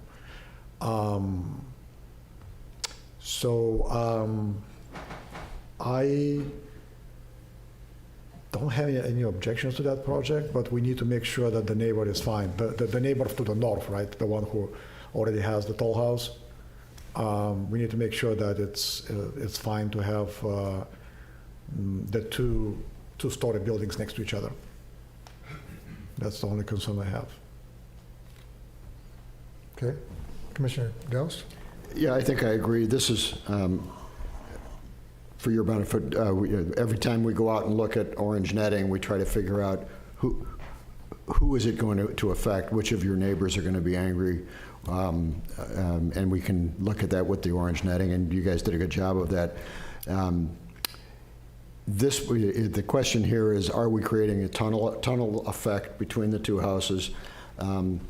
Sort of, but it's not a long one. We've had some where it's almost the entire, it's 80 of the 100 feet of a lot. That's a tunnel between two. This is probably partial tunnel, 30 feet, if that. And so I guess I'm okay with it. The windows to windows, bedroom to bedroom. This comes down to if the neighbor objects, we listen. The neighbor hasn't objected, but they still may. And it behooves you to engage the neighbor and make sure they're good with this. Other than that, I'm okay. Commissioner Locke?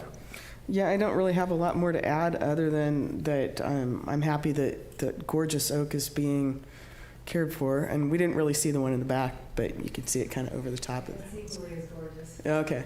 And I do note also that this property has a significant slope to it. And so I think that kind of mitigates this tunneling effect in the sense that I was not feeling really as though the house to the north was overlooking that property like that. In the conditions, is the frosted window D included in there? I believe that D is already frosted. Is that? Yeah. Yeah, exactly. The toilet room is frosted. Yes. Okay. And other than that, no. I think this is a nice project.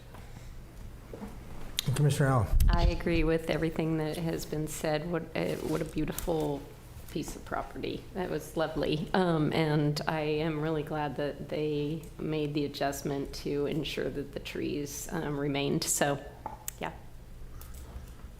Yeah, I think with regards to the tunneling, an orthographic view, it looks like a tunnel, but when you're out on the site, it's so far back, that, you just don't get a feeling of that at all. It doesn't really come off like that. So, while I appreciate staff bringing that up, and it's always worth discussing because that's something we want to avoid, this site is kind of unique. I mean, it's really different than most of the 4,100 foot, 40 by 100 foot lots we see, because of that unique L-shaped garage in the front, and the house is so far back, and it's got those beautiful oak trees.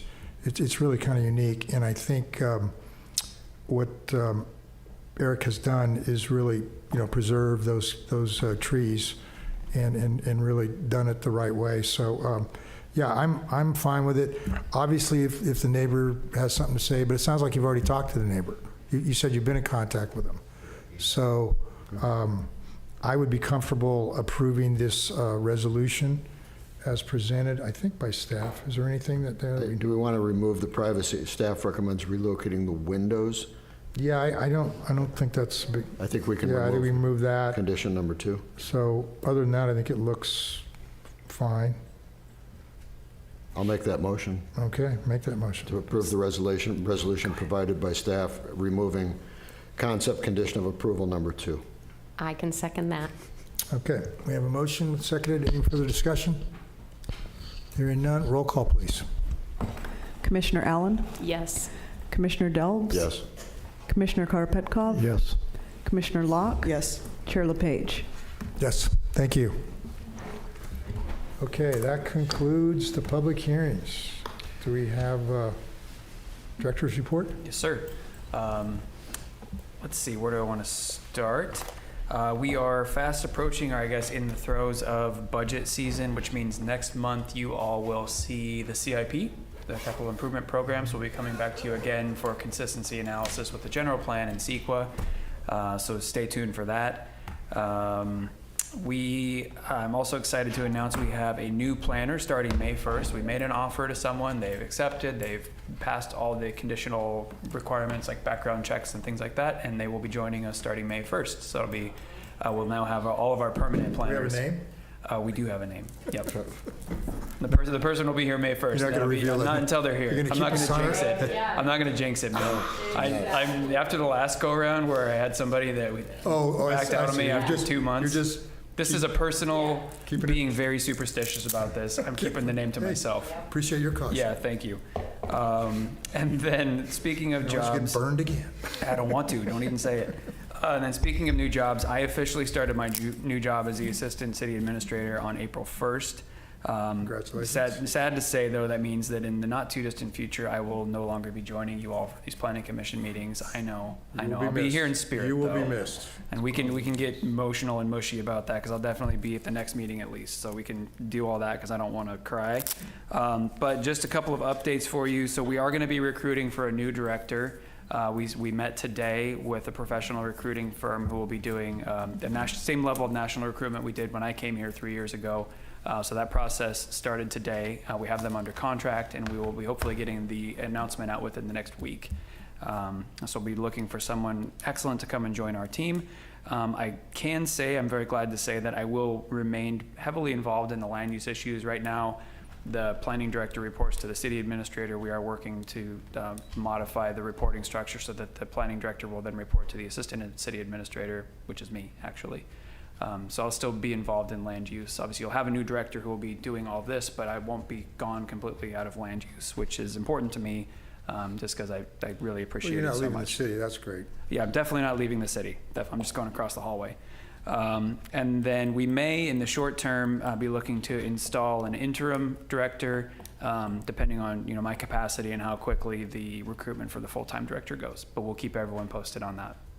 And that's all I have. That's it. Okay, I'm so sorry. Hang on. So I just want to bring up, what are we doing with the decorative chimney issue down on Scenic? We are in conversations with that. Okay. Yeah. Okay. So we got all that, but I don't want to Okay. discuss it. Got it. Yeah. Perfect. Yep. Okay, we're adjourned. Thank you, everyone. Thank you, Marco. Cheers. I think Stephanie would have had